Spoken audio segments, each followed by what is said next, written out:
Well, greetings and salutations, everybody. Welcome to the best damn movie-related show on the planet Earth, the John Campea Show, coming from right here on my YouTube channel. I'm, of course, your host, John Campea, and it is an awesome honor and privilege, as it is every day, to have you, our international friends, gather around as we talk about our favorite things in the world, movies, movie news, TV, streaming, and all sorts of good stuff.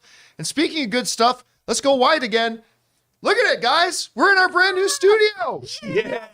We are here. Right. And today is the very first episode of our show from our new offices and our new studio. And it is great to have you guys here. Now, look, I'm going to give you guys a bit of a warning. We're going to have technical difficulties today. It's our first go through. We got fact checker Jonathan back there who's running the show now. Go back there. You can't see him because he doesn't have a camera on him yet. He doesn't want one yet until he's a little more used to doing that things back there. So we're going to have some problems. We're going to have some technical difficulties. We'll get those ironed out through the week, but it's great to be here, and I'm glad you guys are here joining us for it. Also joining us here today for this grand opening, the christening, if you will, of the good ship John Campea Show, sitting right over here, Mr. Robert Meyer-Burnett. Robert, how you doing, sir? John, I got to tell you, this is a strange week. We've got Doctor Strange and the Multiverse of Madness, and we have Star Trek Strange New Worlds debuting, which I am actually excited about. Ooh. I am very excited about it, too. By the way, Jonathan, can you double check to make sure all the cameras sources are muted? All the cameras are muted? Because I think some people are saying they're getting some echo in the live there. At any rate, yeah, Strange New Worlds opening. I'm actually very excited. Did you see they launched on YouTube the actual opening for the show? Yes. Yeah, I actually thought it looked pretty good. I'm very excited about it. Anyway, also joining us here, sitting right over there, is Chris Carr. Chris, how are you doing today? I am doing great. I took 2 COVID tests. They were both negative. I was so paranoid after Vegas. So I am happy and healthy. Yay! You have to pay for those. Are expensive, right? I mean, is your health expensive, Robert? I want to make sure I don't get you sick, baby. What's expensive? The tests? The tests. You know, I don't. $10 each. I think Ann got. That's not that. That's pretty cheap. I was trying to make I a joke remember Ann here. got like 100 of them when It's the whole fine. thing started. You know, my humor is a little off this morning because I can't understand where my funny is. No, you're good. Where's my funny? In your heart. Well, our collective funny is over here. We're also joined. He's joining you guys in the live chat here today. He'll be following along with you. Ray Ora, guys, monitoring the chat with you. Ray, how you doing? I also took 2 COVID tests, but it's because we went to Walmart yesterday, right, Jonathan? Well, I'm here in the closet in a different room. I call it Minority Island, right here. Oh my God. Have to keep me away from the rest of humanity. Where am I? Where's the studio? Okay. Boy. Anyway, guys, We're off to a rocket start. Great. We're off to a good start. It's great to have you guys here today, and here's how today's show is going to go. We're going to break the show up into 2 parts. In the first half of the show, we're going to talk about some predetermined topics. Then in the second half of the show, we're going to take your live comments and questions. And now, if you're watching the show live, and only if you're watching live, once we get near the end of the final main topic, we're going to open up the super chats, and you guys can fire in comments or questions. I am pleased requesting and asking that you do not send in show title names. We've had quite a lot of those. No more show title names, please. But you'll be able to fire those in then. Now, before we get into all that stuff, though, guys, we're going to tell you how you can send in your main topics here on the show. It's really easy. You see, you guys come up with our main topics. Whenever you come across a big topic, issue, or story that you guys feel we need to cover as a main topic here on the show, just go anytime 24/7 over to www.thejohncampeashow.com/contact. Once you guys get there, you're going to see a form. Fill it out with your topic or question. It's absolutely free. Hit submit, and then maybe, just maybe, you might see your submission featured as a main topic here on the John Campea Show. Now, before we get to those main topics, there are a couple of off the tops, and the first one is this. You know, tomorrow, what day is it tomorrow, Ray?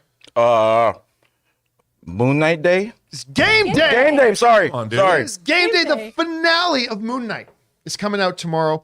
Finally, it took us a while to see Moon Knight episode 5 because we were in Vegas. So I had to wait till I got back from Vegas to watch Moon Knight episode 5, one of the best episodes that Marvel has put out on television yet. Good. So good. It was so remarkably good. It rivals like that one episode from WandaVision. I said that one might still be the best, but absolutely incredible. Now we're heading into the final thing. Now, one of the things that we found out about Moon Knight was that it's official.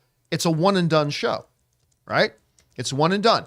There are new rules at the Emmys that you cannot submit a show that's going to have a second season or anything like that in Best Limited Series, and yet they went ahead and submitted Moon Knight under Best Limited Series. And they, of course, have rules for things like that. So it became official. That's it. Well, maybe not. A little bit earlier today, a brand new trailer for the final season, or the final episode, I should say, of Moon Knight got dropped. And one of the interesting things in there is, besides the fact that it looks great, we'll talk about the trailer in a second, but one of the more interesting things about this trailer was the final moment of it, in which it specifically refers to it as the season finale. Not the series finale, not the grand final episode. They simply called it the season finale. Now, let's hold off on the temptation to talk about how awesome Khonshu looks and how awesome it looks like, you know, Harrow and Mark going into battle and everything. Let's talk in a minute about Moon Knight flies. We'll talk about that in a second. But Rob, let me go over to you on this. We see this final screen come up that says season finale. Is that just semantics? Is this really truly a one and done because they did submit it for limited series, which means it's not supposed to have a second one? Or did they just reveal to us that there's going to be a season 2? What do you think? No, I think it's just semantics, because it is the season finale of the show. I mean, I don't think we can necessarily read something into that. It is that. And I'm sure that when somebody was making the promo, they just, I mean, to say it's a series finale, it would be different. I mean, I think season finale just says what it is, but it leaves the door open. Maybe in 2 or 3 years they'll do another one. Chris, what do you think? They bring up that screen at the end. It says season finale. Should we read into it, or should we still just assume this is a one and done show? What do you think? See, honestly, I was a bit confused because we had talked about the whole Big Little Lies thing. Right. And which how they changed the they rules changed at the the end rules because of that. specifically, right? And so it does feel like, are we trying to find one of those loopholes again? But I'm wondering if this is more about Moon Knight's greater role in the larger MCU than the actual series itself. So I don't know what to expect from it, but I'm just expecting a really kick-ass finale. Well, I mean, speaking about the trailer, though, itself, Ray was the last one to watch the trailer coming in. So as we're getting things set, like 2 or 3 minutes before we started the show, all I hear coming back into the room was, "What? He flies? Woo!" And all that kind of stuff. What do you think about flying Moon Knight, Ray? What did you think about the trailer? You just watched The it. trailer looks so good. I haven't seen the last episode because of our CinemaCon thing, so I haven't gotten to it, but I got to watch that today, along with The Two Towers. But the trailer looks good. I can't believe how cool he looks. The shots with him and Khonshu, like, I don't know if they're dueling each other because I haven't seen the last episode, so I don't know. Pretty sure they're not doing each other. Oh, and I meant dueling. Oh, dueling. Yeah. Duel. As in Yeah. fight. Yes. Like, okay. I don't know if they're fighting That's each a different other show altogether. or they're teaming up, but I love it. I love the purple, all the purple stuff. I don't know what it's called, but yeah, I'm gonna watch the previous episode today. Well, let me throw you guys like. Okay, we talked about maybe the meaning of the last second of the trailer there. What did you think about that trailer? Because I'm watching that trailer, and like really none of the Moon Knight trailers up until now have had like what you would call a ton of action. They have been action heavy in the Right. trailers. You see him jumping or whatever, but they go pretty intense with what we could see here. What did you think about the trailer? I mean, come on. I didn't want to watch it. You made me watch it. I was I was going to go in spoiler free. I guess that's impossible between people sending me pictures from Doctor Strange and you telling me to watch the Moon Knight trailer, but it's a pretty kick-ass trailer. I mean, but like Ray, I got to say, what's up with Moon Knight flying? I mean, that did throw me a bit. I got to plead for Marvel for something real quick, Rob. You know that shot where he's in his cape and it goes over the moon? I need that on a shirt. Like that shot where, did you see that small part where his silhouette is covering part of the Matt to moon? draw it for you. Yeah, let's get that on a shirt, Rob. Come on. You know what? I'd love to sell bootleg merch. Yeah. Why not? That's Rob and I have T-shirts out in the parking lot after the show. Yeah. So Come on don't by. worry. $5. Got you covered. Yeah, What- be what do like you- one of those dudes outside the concert hall. Yeah. Yeah. He's not even in the parking lot yet. He's like, I got your shirts right here. I kid you not, I went to Ann and I went once to a Peter Gabriel concert at the Hollywood Bowl, and the traffic around the Hollywood Bowl is impossible.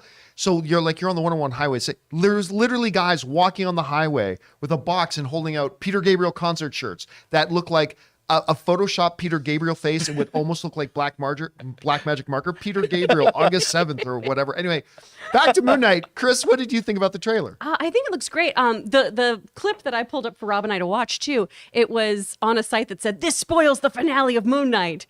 And it doesn't, so don't worry about that. Can I bring that up? I saw so many people writing that saying, "Oh, the final shot, there's the shots in there that just spoil the real thing." It's like that the good guy and the bad guy fight? Spoiler! Oh, what are you talking about? I thought they were going to hug and figure it out. They're going to work out their problems. They were going to use their words. No, but that final conflict, though, looks fantastic. Both of them running at each other like that. Oh, I'm so excited about it. All right, guys. Well, the question is for you. What did you think about the brand new Moon Knight trailer? And what do you make of, if anything at all, of that final shot that just said season finale? Are we just being too optimistic to thinking that means there's going to be another season of Moon Knight? Or is it just semantics? It was just they put in the wrong word. I don't know. Whatever you guys think, jump down into the comment section below and let us know your thoughts. Okay, guys. With that down, we have one more off the top to talk about, and that is this. All right, you guys know that one of my favorite guys in this business is Vin Diesel. Vinny D.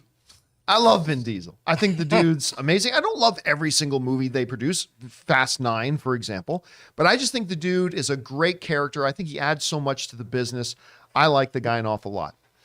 Now, unfortunately, him and one of my other favorite guys in the business, Dwayne "The Rock" Johnson, do not get along.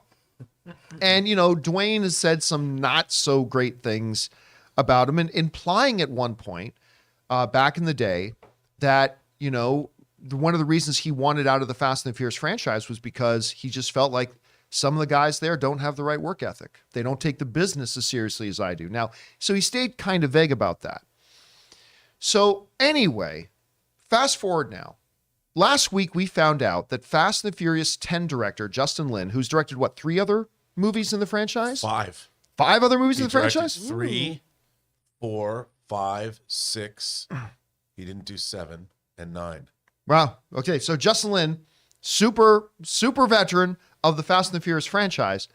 We found out that he left after filming began.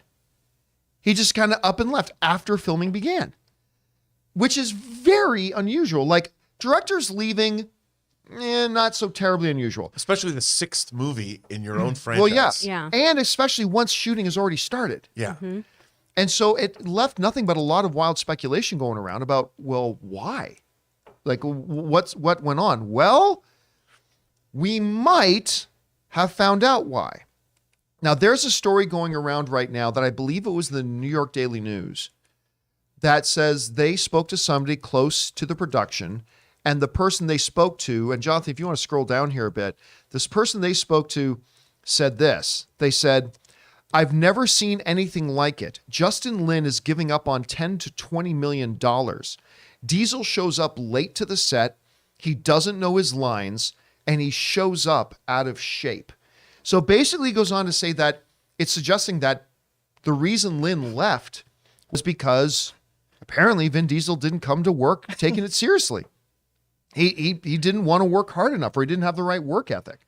You know, as a sports fan, one of the biggest sins that an athlete can do for us sports fans is show up out of shape. Like you'll hear so many sports fans complain about that when an athlete on their team shows up out of shape. That's considered an insult to your team. That's considered an insult to your fans. That's considered a disrespect to the sport. All that kind of stuff, right? It's like when I watch UFC and a guy shows up for weigh-in and he shows up and he weighs 5 pounds over the limit. It's like, that's disrespectful. It's disrespectful to everybody. And when you're Vin Diesel and you're in this big, high octane, action franchise, one of the big things of it is big Vin Diesel. He's big Vin, right? He's always in shape. Now, look, we don't know if this report is even real, right? Now, New York Daily News is saying they talked to a guy. They say they stand by it. That's great. So maybe it's true. Maybe it's not. But let's just talk about the statement as it's being reported. It's unfortunate as a big Vin Diesel fan to hear that, he would show up late. Never like to hear that, especially when you're the boss. especially when you're the boss. You show up late, you show up not knowing your lines, and you show up out of shape. And this is the thing too. Like, how can you expect, when you're the big producer and you're kind of the guiding steering wheel of this franchise, how can you expect other people to put in work and effort and blood and sweat and tears when they see that the person putting in the least is you? Now, again, I'm saying that just based on the report. Hopefully, my fingers are crossed, the report isn't accurate or isn't real or whatever stuff like that is. But it is kind of concerning and disappointing as a guy who has been a big Vin Diesel fan for a long time. And I still will be, but this is disappointing to hear if, that's an important distinction, if it's true. Rob, you hear this report. Number one, what stands out to you about it? What do you think the ramifications of it are? And what do you think the likelihood is that this is legitimate? Well, it's not the first time we've heard reports like this. I mean, obviously The Rock had some things to say that Vin Diesel didn't have the same work ethic he did. But I think for me, it's perplexing because on a movie set, you only have a certain amount of time in a day. And all you get is that day to get shots, to shoot what you need to shoot. And anytime something happens, like you've got an entire army of people preventing anything bad from happening. If you're shooting on location, they make sure the location's locked down. Every piece, every moving part in a movie is taken care of to make sure that you maximize your day. And all you get at the end of the day is what you've shot. And if your lead actor is preventing you from getting as much coverage as you need, the finished product is being compromised. Yeah. And that to me, it doesn't matter. I mean, with the amount of money these movies cost and all the stunts that are involved, it boggles the mind that anybody would show up unprepared and not ready to go. And Justin Lin, you know, it would have been his 6th Fast and Furious movie, and I'm sure I can't imagine something more frustrating than you have an expectation of how the movie's going to go, and that your lead actor is letting you down, letting the crew down, letting the studio down, and ultimately letting the film down. And if your lead actor is compromising the movie, that's insane. And he's your producer. Yeah, and he's your producer. I mean, and you think the producer's the person that has to guard the budget. Yeah. Chris, you hear about this. I don't know. What's your reaction to it? Do you think it's accurate? I mean, what are your thoughts here? I mean, it feels accurate, right? Because we've had The Rock talk about this kinds of stuff. And while we all should aspire to have The Rock's work ethic, I don't know if all of us have that level. But when you are an actor, there's a whole diatribe about this, right? If you're late, you're on. If you're early, you're on time. If you're on time, you're late. If you're late, you're screwed. And that's how you get fired. When you're the boss, and I've only produced one set of films, and it was very, very low level, I made sure that I was the first person in the door every day because you set a precedent. It doesn't matter that you're just the money and you're paying everyone else. You have to be the person who says, hey, this is how we're going to do things. This is the standard we're going to set. So that's really disappointing to hear on one end too.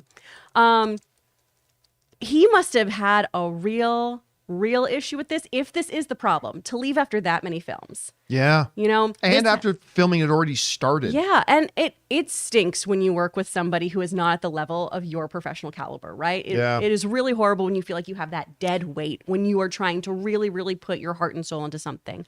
But IndieWire is reporting that they already have a new director, y'all.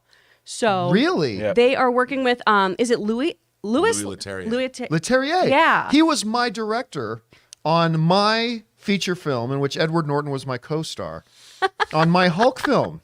Yeah, I worked with Louis, a great guy. He and I spent many months together talking about, yes. You know, I was thinking about... It's an interesting choice. Yeah.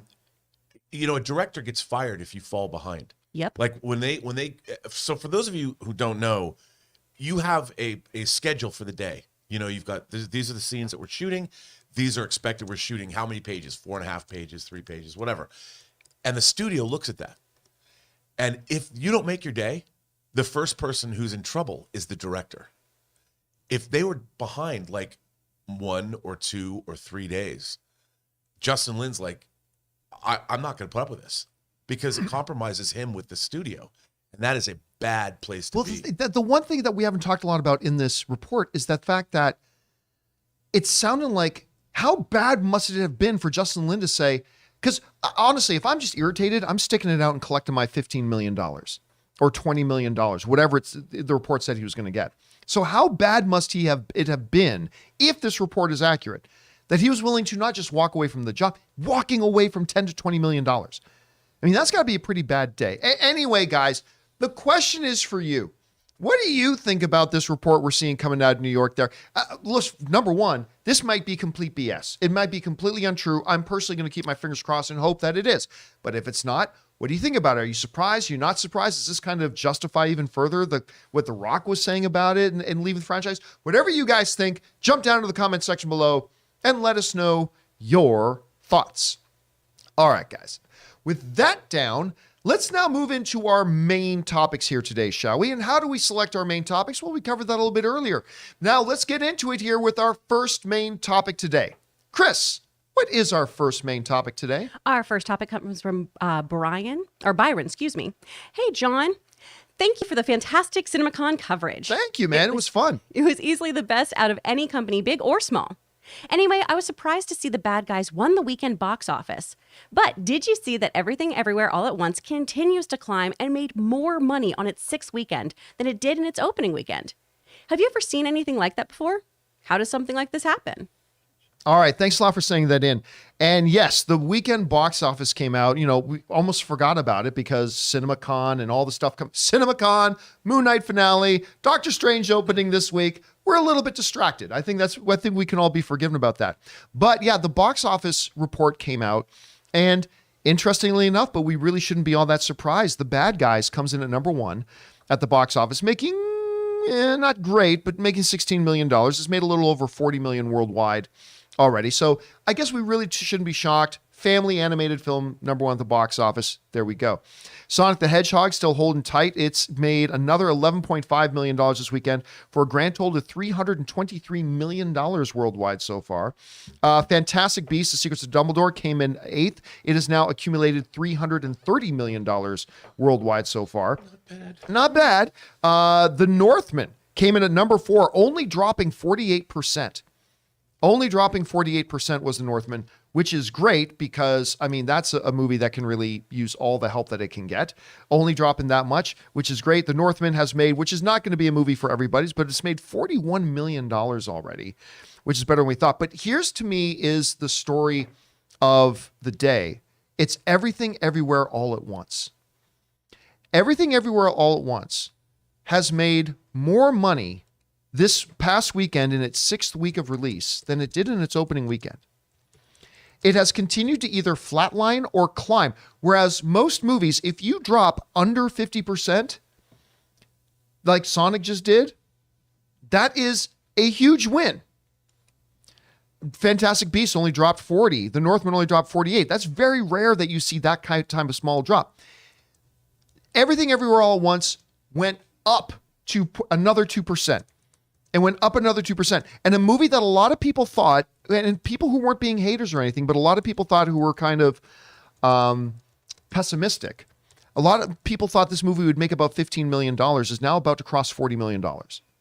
Which is great because, once again, to me, Everything Everywhere All at Once is the best film of the year, still so far. We'll see if that's still the case after we have a chance to go and watch Doctor Strange. Maybe yes, maybe no. Lost City, by the way, is still hanging in there, doing pretty well. It's made almost $150 million worldwide. The studio at CinemaCon was really happy about that. And The Unbearable Weight of Massive Talent ended up bringing in a little bit more. It has grand total made worldwide $16 million, which, I mean, again, none of us are surprised about. We knew this was not a movie that looked like it was going to appeal to a wide group of people, but it's a good, entertaining little film. I mean, I like the movie at any rate. Anyway, Chris, you see the box office results this weekend. What stands out to you? I'm honestly really happy for The Bad Guys. I think that's great. And it does reiterate that families are ready to come back to theaters, which I think is really, really great.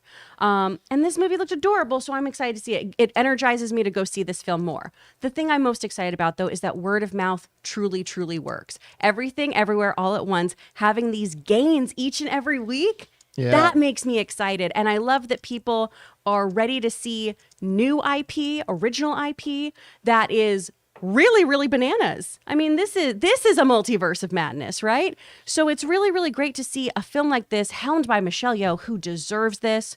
I was watching so many interviews with her over the weekend where she was just so emotional, talking about how this was the kind of role that she's been waiting for to show her fans what she's capable of. It is so beautiful to see that kind of passion meet this kind of box office payoff. And I like that you pointed that out, because in this movie, there's different Michelle Yeohs, right? There's Michelle Yeoh, the Kung Fu legend. There's Michelle Yeoh, the fantastic actress. This was the first movie that I watched her in where it was really all of it. She gets just to show off that she's this great dramatic actress. She gets to show off she's a great comedic actress. She gets to show off that she will kick everybody's ass.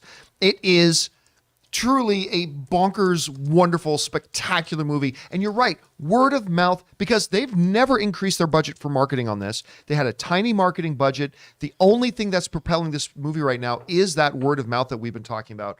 So super exciting to see that. Anyway, Rob, you take a look at this box office report. What stands out to you? Well, first of all, I'm always saying that a theatrical release adds value to everyone. Yes. Now, this is what you hope for. You hope for a film that has these kinds of legs. I mean, for a low-budget indie movie, this is extraordinary. And like you were saying, it's word of mouth. It's people like I've heard more people talk about this movie this year than any other movie this year. I mean, people, not only do they love this movie, but people are going back. Our friend Connie has seen it, I think, 4 times. Yeah, people going again and again. Keep going again and again and again. And this is why the theatrical experience is so important. And I think that any movie, I mean, obviously word of mouth is particularly on fire for this movie, but I think it shows you why that whole day and date philosophy on streaming just doesn't work. And why would you, can you imagine this movie's taken in over $30 million? Can you imagine giving that up? Getting to 40 now. 40 million bucks. I don't even think the distribution company in their wildest projections are imagining, we're like, yeah, we're going to make 40 million bucks. I bet they're just walking. They probably don't even walk into work now. They just float into work looking at those box office. And to your point now, when it does end up on streaming, it's going to have a much bigger streaming impact because it had theatrical first. Yeah, and because everyone's heard, they've heard about it. So that's why a rising tide raises all ships. Well, big box office raises all movies, John. Well, it's interesting you're saying, because Variety, this is what they wrote about this whole thing here. Variety said this. It said, over the weekend, Everything Everywhere All at Once added $5.5 million from 2,200 cinemas, making a 2% uptick. This never happens. 6 weeks in. From its last weekend tally, box office returns for Everything Everywhere All at Once are especially notable because it's one of the first pandemic-era indie movies to benefit from a platform release. The strategy used primarily for those films as a tool to build awareness and boost word of mouth, proven to be mostly impossible during the COVID-19 times. So there's a couple of interesting things here. It's like we've seen a number of independent films over the years take the approach of slow rollout, let word of mouth build, increase the rollout a little bit more. But clearly that, as Variety's pointing out, that's something they haven't been able to do for 2 years. Here they've done it. They've worked it. I will say this. I cannot, and I have not researched this. So anybody in the live chat who might have a thought about this, feel free to throw this in, is what happens when a movie like this, you see the box office not drop over 3 weeks, 4 weeks, 5 weeks, and actually start to climb. Again, I've not researched it. I have never heard of this happening before. The only thing that comes close is the original Avatar. So remember the original Avatar in its 3rd or 4th week of release, its box office started to climb, which is ridiculous. Titanic might have done that too, a little James Cameron doubleheader. But honestly, a movie in its 6th week actually going up and making as much, if not more, as this opening weekend, I've never heard of such a thing. So good on you. Everything Everywhere. Maybe The Greatest Showman? Greatest Showman, had a little bit, but did. not in week 5 or 6. Right. Right? I mean, that's the crazy thing. I haven't seen something like this in a while. Anyway, guys, question is for you. What do you think about the box office report this weekend? And what do you think about the performance of Everything Everywhere All at Once? Whatever you guys are thinking, jump on down to the comment section below and let us know your thoughts. Now, before we move on to our next main topic, guys, let's hear from the sponsor of today's video, the good folks over at Policy Genius. Hey guys, we want to take a second to thank the sponsor of today's video, Policy Genius. Now, when it comes to the topic of life insurance, I get it. A lot of people ask, well, why even get life insurance? Well, listen, if someone relies on you financially, whether it's a child, a parent, or a business partner, life insurance gives you peace of mind that they have a financial cushion if something were to happen to you. Policy Genius is here to help you, and they're going to make sure you pay as little for it as possible. By making it easy to compare your options from top companies, Policy Genius can help you make sure you're not paying a cent more than you have to for the coverage you need. So here's how it works. Policy Genius is your one-stop shop to find the insurance that you need at the right price. Just click in the link down in the description or head on over to policygenius.com/Campea to get started.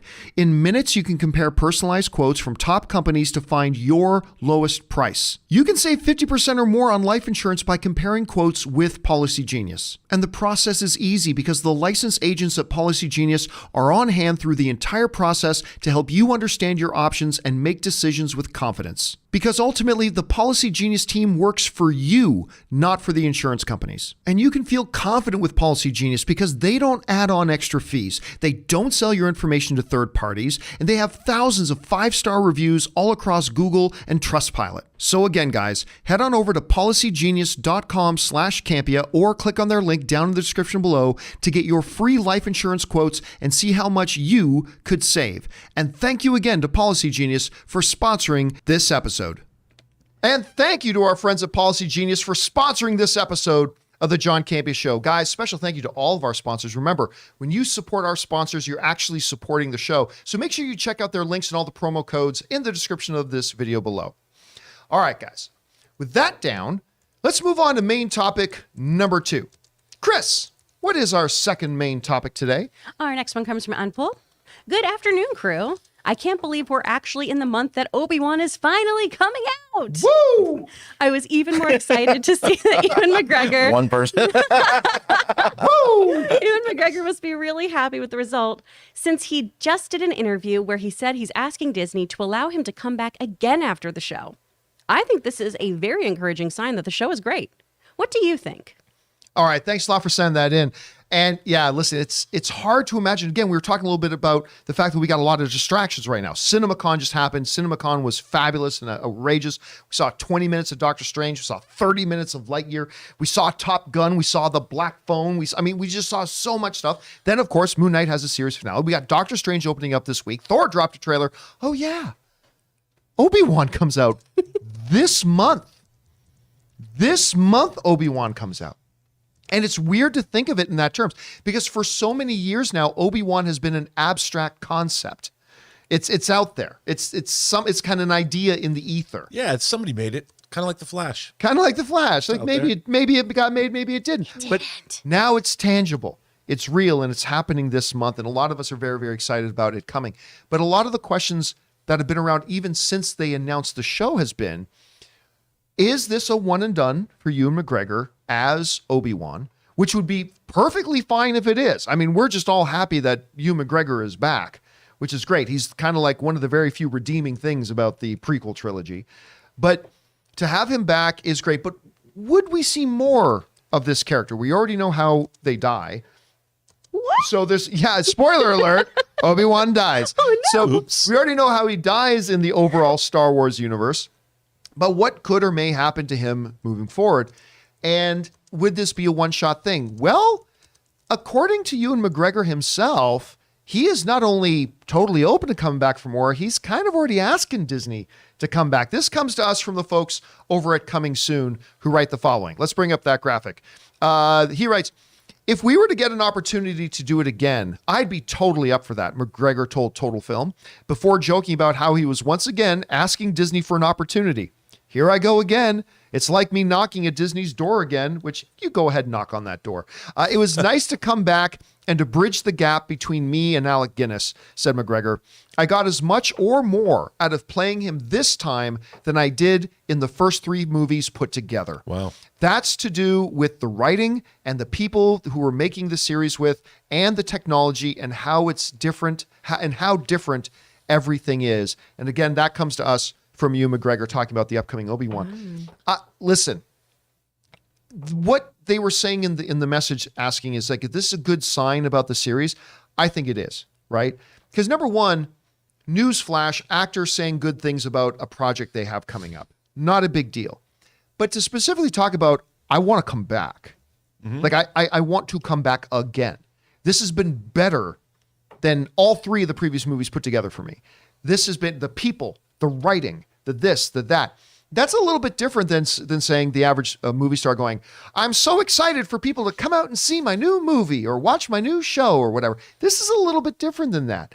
And so I love it. And I'll go so far as to say this. I think this means he totally already knows they have future plans for Obi-Wan. I think we are going to find out before the airing of the final episode of Obi-Wan that there is either a season 2 or a movie or something like that. I think it's already been greenlit. I have no insider information on that. I'm not quoting any sources. This is not a fact. I'm just saying I believe it's already done deal. I think there's either a season 2 or an Obi-Wan movie or Obi-Wan appearing in another movie at some point here coming up, because I mean, with McGregor saying words like this, I think he already knows what's up. And you know what? I'm all for it. Bring him back. I think he's great. I think Ewan McGregor should be in more things. He's also in another top 20 favorite film of mine of all time with Moulin Rouge. My gift is my song. I mean, I love Ewan McGregor so much in that movie. Anyway, Rob, you hear Ewan McGregor's quotes here. Do you think he's literally just asking for another job? Do you think maybe like I do that it's already a done deal? I don't know. Where are you thinking about his comments? I think it's probably a done deal. I mean, Ewan McGregor coming back, he was cast by George Lucas. You know, the real Star Wars, the real Star Wars DNA is with him.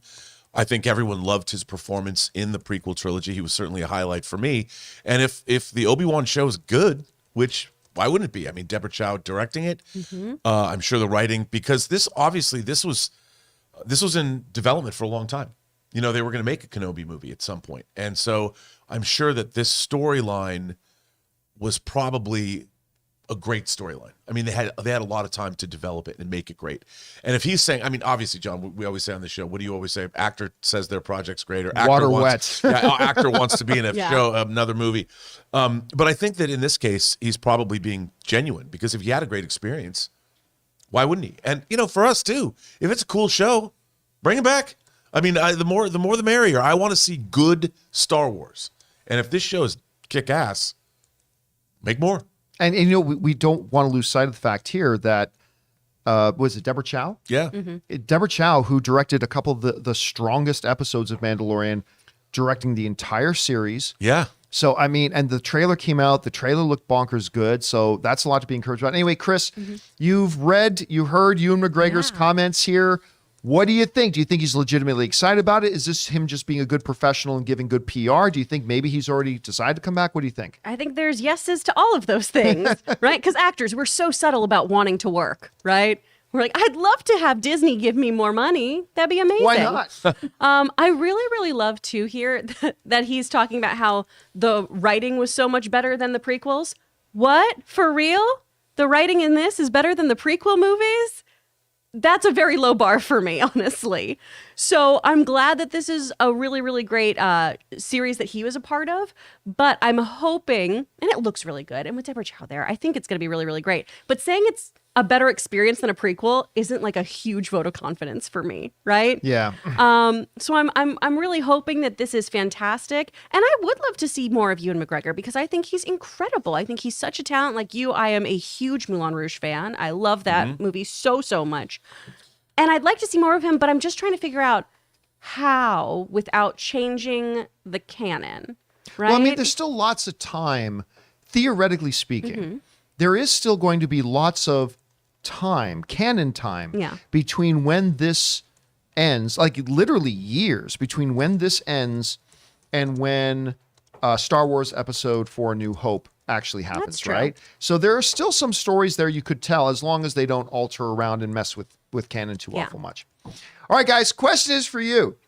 What do you think about this comments coming out from Ewan McGregor talking about this is a better experience than the last three movies put together. The writing's great. He's asking Disney to come back. Maybe he's already come back. Whatever you guys think, jump down to the comment section below and let us know your thoughts. Okay, guys. With that down, let's move on to main topic number 3. Chris, What is our third main topic today? Well, it's shocking, John. Shocking. I tell news. you. Breaking news. Da-da-da-da-da-da. Bill's Mafia writes in. I can't believe I'm going to say it, but you may have been right. What? I know you've been pretty enthusiastic that the new ownership at WBDC was going to lead to a better future, but I doubted it. But I read tonight that the Wonder Twins movie that they just announced the cast for has been canceled. No. If this is true, are you surprised the new owners are sweeping in and making big changes and course corrections this fast? Are you sad that you won't see the purple monkey? Thanks a lot for saying that in Bill's Mafia. By the way, good shout out to the Bills there.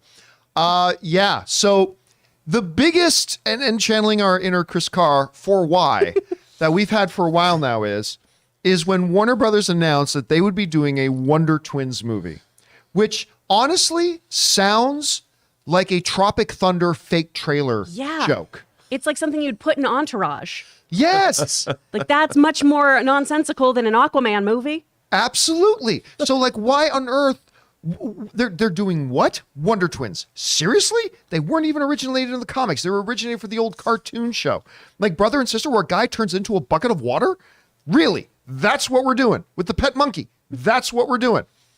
Marvel's busting out the goat boat and Asgard and Olympus, and we're going to do a purple monkey. Yeah, sure. Why not? Everything's fine. Everything's fine. But listen, I did say, and I have been maybe overly enthusiastic about this whole idea that David Zaslav, the head of Discovery and Discovery, were taking over Warner Brothers. And I believed, and I have believed, and I continue to believe that this is pointing us towards a very bright future, at least a significantly better future. Except for the actors who were announced as Zan and Jaina. Well, Sorry, yes, except KJ for that. Appa. I think you'll be Sorry, okay. guys. Can you imagine that phone call to their parents? You know how we Mom, just Dad? announced you? Yeah, well, now you're done. So here's the thing. One of the very first things that happens when David Zaslav walks in, he's like, hey, give me a rundown of the state of the business of Warner Brothers. Give me all the television stuff, okay, all the movie stuff. Now let's talk about DC. I'm sorry, you're doing a what movie? Is this like the new boss joke? What? Seriously? Yeah, no, we're killing that. And they killed it. And guess what? The axe of Zaslav was quick to fall, and it fell plenty, because not only did it fall... Can I get a shirt? The Axe of Zaslav. I think that's got to be a comic series right there. that should be the weapon that Gore wields against Stormbreaker There and we Thor. go. The axe of Zaslav. So the axe of Zaslav has fallen hard and fallen plenty, because not only did he kill Wonder Twins, he killed Batwoman. They killed Legends of Tomorrow. Now, granted, Legends of Tomorrow has been around a while. I mean, it could have been canceled anyway. And the ratings for Batgirl have been iffy at best. So, I mean, it could have been killed anyway. But it's not a coincidence that Zaslav comes in, wields the axe. The Axe of Boom! Zaslav. There goes Wonder Twins. Boom! There goes Legends. Boom! There goes Batwoman. And listen, I'll tell you what. To me, there was a part of me that really thought that as much enthusiasm as I have for David Zaslav and the new era at DC and Warner Brothers, as much as I thought and how much I like him, I thought, okay, they're going to go in and they're not going to do anything too drastic too quickly, right? He's going to get a feel for the land. He's going to figure things out. He's going to let the former regime's thing play out a little bit and blah, blah, blah. So sad. We're not going to see that. But instead, he was like, you greenlit a what movie? Yeah, no, we're not doing that. I'll tell you what, this excites me. Not because I didn't want to see a Wonder Twins movie. Look, just because I don't want to see a movie doesn't mean I don't want a movie made, because other people out there may like it, and that's great. Just because it's not for me doesn't mean I should wish it not for anybody else. But the reason it does excite me is because it tells me David Zaslav and the new regime that's come in is taking this seriously. It's like, look, if we want to begin to compete with Marvel, and it's not a competition, but if we want to try to have success in this area where we at least look like we're in the same league, we can't be making fucking Wonder Twins. We cannot be making Gleek the fucking purple space monkey. That is not what we're here to do. But, they did Rocket Raccoon. Rocket Raccoon is 10 times the cool factor that Gleek the purple space monkey does. And, I got to tell you, I'm sitting back goes, damn right, David Zaslav. Damn right. It tells me he's taking this seriously, that they have a vision for this, and that vision does not include the BS kind of stuff that we've seen coming out of there, like Wonder Twins. And I am so excited to see this. I'm happy about it. Rob, you hear about them canceling Wonder Twins just days, well, maybe a week or two after we heard the casting announcements. What do you think about it? To be honest, I'm going to be totally honest. I kind of wanted to see this movie. Of course you did. I mean, I wanted to see what they were going to do. You know, I mean, like you said, the purple Gleek, the purple space monkey. Would they have done that, or would they have made him more alien? So it didn't make sense that a monkey comes from space. You know, because what did it evolve on a different planet the same way it evolved on Earth? But okay, I kind of wanted to see what they were going to do, and now we're never going to know, John. As you have pointed out, there was a pretty great episode. Yeah. On which was it? Justice League Unlimited. Unlimited. Yeah, with Zan and Jaina, that made it like these characters They could were be cool they could and be cool. wildly violent. No, I'll tell you right now why you wanted to see this. Let's bring that webpage back up again, Jonathan. I'll tell you exactly why. The reason and the only reason you were excited to see this is because you think they look like Vulcans. Which they totally do. Tight spandex, crotch-riding Vulcans. That's what you thought they looked like. Vulcan. And I meant crotch-riding outfits. So that's what I did. That's a very specific thing to do to the I mean- I Vulcans, did John. not mean Wow. crouch-riding Vulcans. I meant crotch-riding outfits. You just think That's a strange new world I want to see. you just think they look like Vulcans, and that's why you're excited for it. You know, Crotch-riding. that must be it, because they do in fact look like canonical. They do look like Vulcans. But I that wasn't my. I just was now. Look, I feel that, John, sometimes when things are going to be inevitable and they're going to come down the pike, I embrace that reality, and I'm like, okay, I hope it's good. I hope every movie is good. And if you choose to go forward with a Wonder Twins movie, I'm there for it. I'll go. But You let me know? ask you this honestly. Are you surprised it got canceled? No. I was surprised it got greenlit in the first place. Yeah, I me mean think too. about it. Like superhero movies, these 4-quadrant movies. Like you said, there's a cool factor. I mean, Rocket Raccoon's cool. He's a raccoon with huge guns and blows stuff up, you know, and flies ships. I don't think Gleek the space monkey is ever going to be cool, no matter who, because then it wouldn't be the character anymore. I mean, they could try to make the Wonder Twins cool, but they're called the Wonder Twins. They'll never Yeah. be cool, I mean, ever. Chris, what do you think? I brought up an image too of like, this is the most vicious I've ever seen Gleek, and it's still him just being like, eh. I mean, and so like the 2019 run of the Wonder Twins was very much that CW idea that you had talked about on the show, John, of, hey, they're interns. They've been exiled from their home planet. They're interning for the JLA. They're adjusting to life as normal high schoolers in extraordinary circumstances. And that feels very CW. And I could see that working there really, really nicely. But the idea of a film, like you're saying, when we have Marvel really, really doing some weird, wonderful, intense storytelling that is so character driven, that has Shakespearean level consequences when you look at things like Thor, right? It does feel odd to just go, and now we're going to have these twins who sometimes turn into ice cubes show up. Woo! Yeah. And maybe it could be executed really, really well with the right writer and the right team and everything. And like Rob, I desperately wanted to see it. I wanted to see it so much. I mean, Didn't you suggest you wanted to see a romantic relationship between He them did, at one and I point in didn't the want show? any of like, that. Yeah, like yeah, make it. They've never had an erotic thriller superhero movie, but think about it, John. Why would Warner twins? Brothers. But they was- are brother and sister. I just want to Why? remind you. Yeah, that. I know. I know. I didn't want to have that. I didn't. So I you didn't want them to go Game of Thrones? No. I didn't want that. No incest. You Okay. know, I was going to say they don't have to be brother and sister, but remember, this is the studio that had greenlit before Zaslav dropped the axe, that had greenlit a Wonder Twins movie instead of making a second Superman movie with that hunk of burning love right Yeah. over there. Yeah, right Mr. behind, Henry Cavill. right behind How Ray. do you That do hunk that? of burning love right How there. do you do that? Like how do you sit there and think about what movie should we greenlight? We're not going to make Man of Steel 2. We're going to make the Wonder Twins. Well, because the audiences didn't respond to Man of Steel 2 like you and I did. And it still made over $600 million. yeah, but you know, we can't bring up Man of Steel around here and its greatness without 5,000 people shouting at us, "Man of Steel sucks." I mean, that's true. why. It is true. So there's something there. I got to go over and ask Ray about this because I know, like, I can honestly tell you that in the 12 years, Me? in the 12 years that I've known Ray, And even though I lived in the same house with him, I have never seen Ray Ora's bedroom. Yep. But I'm willing to guess there are several large Wonder Twins. Xana and Jaina Wonder Twin posters on the wall. But I don't know, Ray, were you excited? Were you at least curious to see this movie, or are you happy they canceled it? I actually thought it was so corny that I would probably like it. Like, if they did do it, I'm glad they did cancel it. Because like Rob said, there are other things that would probably be better if they worked on it. But it just reminds me of the Galaxy Quest. That's all it does whenever I see this. Like the whole look of them. So, no, I would have watched it if they did it, but I don't know. By the way, don't speak ill of Galaxy Quest. I love Galaxy Quest. By Gapthar's hammer. It's genius. That should be a movie club, fun, man. For sure. Oh, we should do Galaxy I know, Quest as why a movie not? club. That'd be a great one. By the way, I should speaking of definitely do movie it. club, guys, a quick side note that we do have tomorrow is we are back now from CinemaCon, so the next episode of Movie Club is tomorrow, and we are talking about Lord of the Rings, The Two Towers. Make sure to get some Helm's Deep action going on in there. Make sure you guys catch up on that That's and what join she us for that tomorrow. Anyway, guys, question is for you.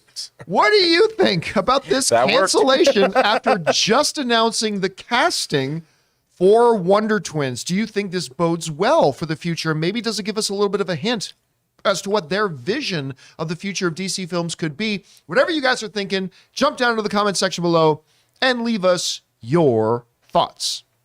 Okay, guys. With that down, let's move on to main topic number 4. Chris, what is our 4th main topic today? Our 4th topic comes from Paul Doyle. I'm writing in today to ask why you think things are moving so slowly over at the James Bond house. It's been years since we knew Craig was ending his run as Bond. I agree with John, he's the best one ever. But we're still sitting here with no idea who the new Bond is, and the producer just said it's still going to be a while. Why is it taking years to pick a new Bond, and who ultimately do you think it's going to be? All right, thanks for sending that in, Paul. And yeah, look, there are a couple of big traditions between Hollywood and the fandom. One is who's going to be the next Batman, always asking that question. But even before that was who's going to be the next Bond. Like ever since the days of Sean Connery and Roger Moore and Timothy Dalton and moving on and on and on, everybody's always questioned when one Bond is nearing the end of their run, the question becomes the biggest question in fandom, who's the next one? Daniel Craig has played James Bond, played him for 15 years. And again, to me, my favorite Bond of all time, because I thought he was kind of the perfect mix of the two iconic Bonds. I thought he was like the suaveness of Roger Moore with the badassery of Sean Connery. And so that's why he kind of worked for me. He's not everybody's favorite, but that's perfectly fine. And he has some great films and some not so great films, whatever. But it does raise the question, where is the next Bond?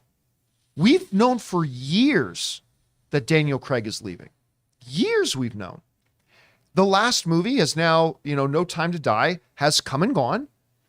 It's been months since it's been out of theaters. And we are still sitting here asking the question, who is the next James Bond? Well, anyway, Barbara Broccoli, who's of course the shepherd producer, really the high lord guru of all things James Bond, ultimately the one in control of the franchise. She was asked about this while she was attending a Daniel Craig performance on Broadway in a show that she's also producing. And they asked her, who's the next Bond? When are we going to find out? This is what she had to say, coming us from Variety. As soon as Daniel Craig announced in 2019 that No Time to Die would be his 5th and final film as international spy James Bond, rumors began and haven't stopped, swirling about who might take his place. But Bond franchise producer Barbara Broccoli says it's going to take some time before Craig's replacement is named. It's a big decision, Broccoli told Variety at the Longcare Theater on Thursday at the opening of Macbeth on Broadway, which she is producing and in which Craig is also starring. It's not just casting a role. It's about a whole rethink about where we're going. And that is, of course, coming to us from Variety from the producer, Barbara Broccoli. All right. Let's address a couple of things here first. Why is it taking so long? I think Barbara just actually gave the perfect reason why it's taking a while. Because number one, this is the role of James Bond is an institution in Hollywood. It's not just another role. It's not who's going to play the brother in Wonder Twins. It's not that. This is an institution. You're taking on this role. You become a part of a lineage, maybe the most famous one in Hollywood history, the Bonds, and you're the next one up. Also, you're casting a role that you are hoping is not just for one movie or 2 movies or 3 movies. You're hoping you're casting your person who's going to be your James Bond for the next 10, 12, 13, 15 years. So you want to be real ready for it. Also, you might want to have the next idea about what your next Bond film is going to be like and what direction your franchise is going before you pick the performer who's going to be the perfect fit for that new direction for Bond. So while I, like everybody else, am also a little bit like, where's our new James Bond? I get it. I get where she's coming from. It's like, we got to figure out our direction. Then we'll figure out our fit. Then we got to be real careful about who we select because we want this person to be here for 15 years and we don't want to find out that they're slapping barmaids in Hawaii somewhere later on. And they want to make sure they're solid. So, Shut up. Is that even a term, barmaid? But barmaid, that's a term. In D&D? I was going to say, I'm showing my Dungeons and Dragons playing a little bit. Bard maiden. So I get it. I'm all fine with that. Then we can get into the question of, well, now that we're past No Time to Die, let's actually take stock here and look at who could be the next Bond. Who could we see it? But let's stick with this for now. Rob, you are the biggest Bond fan in this room. And so it has been since 2019. It's been 3 years since we find out officially that Daniel Craig was going to be done. We still don't know who it's going to be. Do you think it's understandable that we don't have a name yet? Are you getting a little bit impatient? I mean, what do you think about that? Well, 2022 actually represents the 60th anniversary of Bond on film. Dr. Wow. No debuted in 1962. I think her comment at the end was the most telling about the direction that they want to go in. I think I have often thought that the Broccoli family, Barbara Broccoli and her half brother Michael Wilson, they're getting up in age. I mean, their family business for 60 years has been making Bond movies. I think they really don't know, what do you do with Bond now? How do you take the suave gentleman spy, a product of the Cold War, and update him for our modern era? I mean, the Craig, like you pointed out, his tenure ran 15 years. The world is a different place now. Even just from when Craig took over. Absolutely. And I think that you have the Bourne franchise, you have Ethan Hunt's Mission Impossible franchise that looks to be terrific. I mean, the trailer we saw for, let me get this right, Mission Impossible Dead Reckoning Part 1 looks fantastic. Now, how do you update Bond for our modern age and keep him relevant for audiences? I would suspect, John, part of the reason is they're contemplating selling the franchise. I think the Broccoli family's like, you know what? Are we going to spend the rest of our lives till I'm like 80 or 90 making this? Why don't we sell it? Everyone's selling. I mean, you have Bruce Springsteen selling his legacy catalog. The Sting sold his catalog. Maybe it's time for a new regime to rethink Bond, sell it to Amazon, sell it to somebody. I know people are like, well, Rob, how can you say that? But have new blood to come in and completely rethink the Bond franchise, because James Bond is a character that I believe does not belong in the modern age. There's no real call for a character like Bond now, because who's he going to fight? In real life, Elon Musk is a Bond villain. He has rocket ships. He's got electric cars. He built Twitter. He bought the world's biggest social media network. He makes batteries. He has his boring company that makes he's not boring, No. but he's actually boring Yes. boring into the earth. I mean, how do you keep Bond relevant when the real world is caught up with, like, Hugo Drax had a space station in Moonraker? Well, I mean, Elon Musk is going to build a Mars base. Like, what do you do? How does James Bond fight that? How does Bond fight Twitter? Mm-hmm. Chris, what do you think about this, about the delay that we've had? What do you think it tells us about the direction, if any? What are your thoughts on what Barbara Broccoli had to say? Well, I think some things are worth waiting for and getting right. And I think that's a great thing that's happening here, is we're not rushing into anything, right? Because then maybe Bond does become a more period piece kind of thing. Maybe it's not a present day hero. Mm-hmm. Maybe we go back in time and we explore those Cold War roots. And also, I mean, we just have to find the right fit for this. Daniel Craig was 38 years old when he took on this role, right? He was 38. A lot of the names that I keep seeing pop around are in their 50s. And when you're thinking of that legacy, right? Are we going to have a 60-year-old Bond? Is that going to be something that happens here? We need to find the right young-ish actor, too.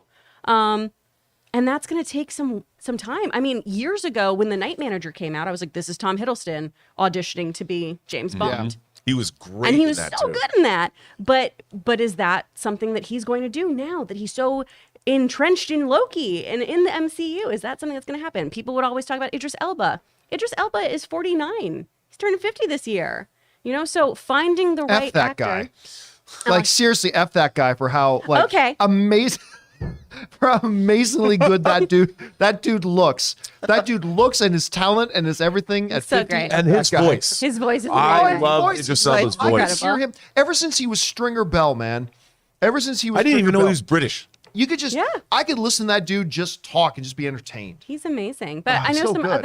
other names that people are throwing around right now in the chat too. Henry Cavill, Richard Madsen. I think Chiwetel Ejiofor would be incredible because he's suave as all heck. But how old is Chiwetel? Exactly. That's what I don't know. Is do we have to find somebody who's in their 30s? And is it an established actor? Or do we find some young blood who's out there who we haven't discovered before who just fits this mold? And what is that mold even at this point? All right. Well, let's for a second here jump over into the Campea classroom, shall we? Let's go in here and let's look at where we're at as far as who the actors are, who they could be right now, and really take stock of where we're at right now. Okay, so one of the names that has been around the longest has been the name of Tom Hardy. Tom Hardy is a phenomenal actor, like absolutely brilliant actor. He can absolutely pull off. He's more in the vein of the Sean Connery kind of the Bond. He would be the ruffian. He would be the guy who will go in, take care of business, kick ass, take names, that sort of thing. So Tom Hardy is one. You brought up the other one with Tom Hiddleston. Tom Hiddleston is another one. That's been around for a while too. And I think Tom Hiddleston has shown very clearly that he's more than just Loki. Right? A lot of people forget the reason he was Loki is because he was actually one of the finalists to play Thor. Right. And they loved him so much. They're like, okay, we're giving the Thor role to Hemsworth, but we really like you. How would you like to play Loki? And an MCU legend was born. Here's another one. You brought it up. Idris Elba, right? So Idris Elba, definitely guy, again, he can pull it off. He's kind of like the Daniel Craig kind of Bond. He's the mixture of Roger Moore and Sean Connery. He can play badass. He can play suave. Like he could talk, your pants off. That's And what he's he a can do. DJ. And he's a DJ. A good one at that. That's what Bond hasn't been enough of. Hasn't been a DJ Wasn't enough. enough of a DJ. Here's one that is a name that was really hot for a while, but hasn't come up in a while. Hot Bridgerton guy. What's his name?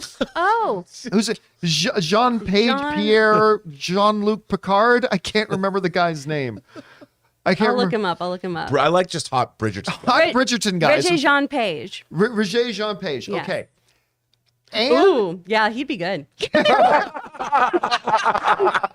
Should we leave you alone?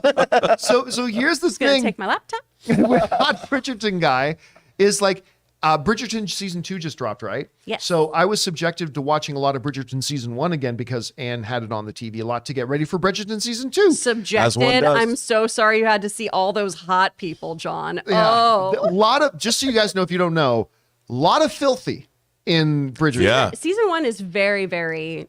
Yeah. A lot of Yeah. filthy. A lot of good, old-fashioned, wholesome filthy in that show. But I remember, so I did watch a bit and I'm like, you know what? This kid's actually pretty good. He's actually pretty good. And so it's not a bad thing, but his name was really spun around there for a while, but I haven't heard it mentioned in a long time. So I'm guessing he's out of the running, but he is probably the youngest out of the names that we have out here. This is a guy who could play Bond for 15 to 20 years if that's what he wanted to do. So anyway, we're at that. So, okay, right now, guys, here's the list I've got on here. I got Tom Hardy, Tom Hiddleston, Idris Elba, Hot Bridgerton guy. Oh, I Bridgerton should guy. put up here as well. Tom Spider-Man boy. Tom Tom Holland. Holland. Tom Holland. Thank you. Can you remember Tom Holland said he went and pitched himself? Remember? We covered that story. He literally, Tom Holland went to the Sony executives and said, and gave them a pitch for him as James Bond. And they ultimately turned him down. But with Spider-Man becoming one of the highest grossing films in the history of mankind, maybe they rethink that. Okay, so besides any of these names, Rob, do you got any other names that we should probably throw out? You had mentioned, Richard Madden, who was Rob Stark in Game Oh, of Thrones. yes. He starred in the excellent BBC limited series Bodyguard. Bodyguard. That show was dope. It was great, and but he where was was Whitney Houston? Where was Whitney Houston? She was dead. That's true. But Oh. I'm sorry. Wow. Wow, Rob. Wow. Too soon?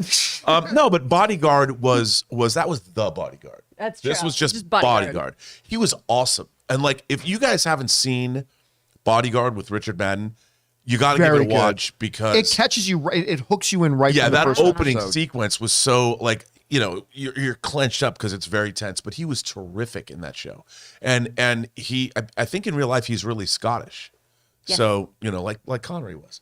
So I think that could be a good choice. I got another name to throw in here. How about this one? Henry Golding. I was going to say the chat mentioned him. Max in the chat brought him up. I would love that. Henry Gold, it would be a great Bond. It would, number one, it would diversify Bond up a little bit, but he's just perfect. He can pull off all the action. The guy is, Remember how in The Gentleman we saw The Gentleman together? oh my God, he's so good in The He was a Gentleman. villain.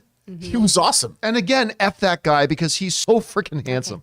Like, that's a handsome man. He's a handsome man. And even though Snake Eyes completely sucked, Yeah. he proved he can pull off all the action, make it believable, all that kind of stuff. So that's another name. We got any other names? Because right now, again, we got Tom Hardy, Tom Hiddleston, Tom Holland, Idris Elba, hot Bridgerton guy, Richard Madden, Henry Golding. I'm just forever going to refer to him. I want from Bridgerton now guy. on, like CNN, when Roger is up there, I just want them to put the lower third, hot Bridgerton guy. Just leave it at that. But is there anybody else we should be throwing in here on this list?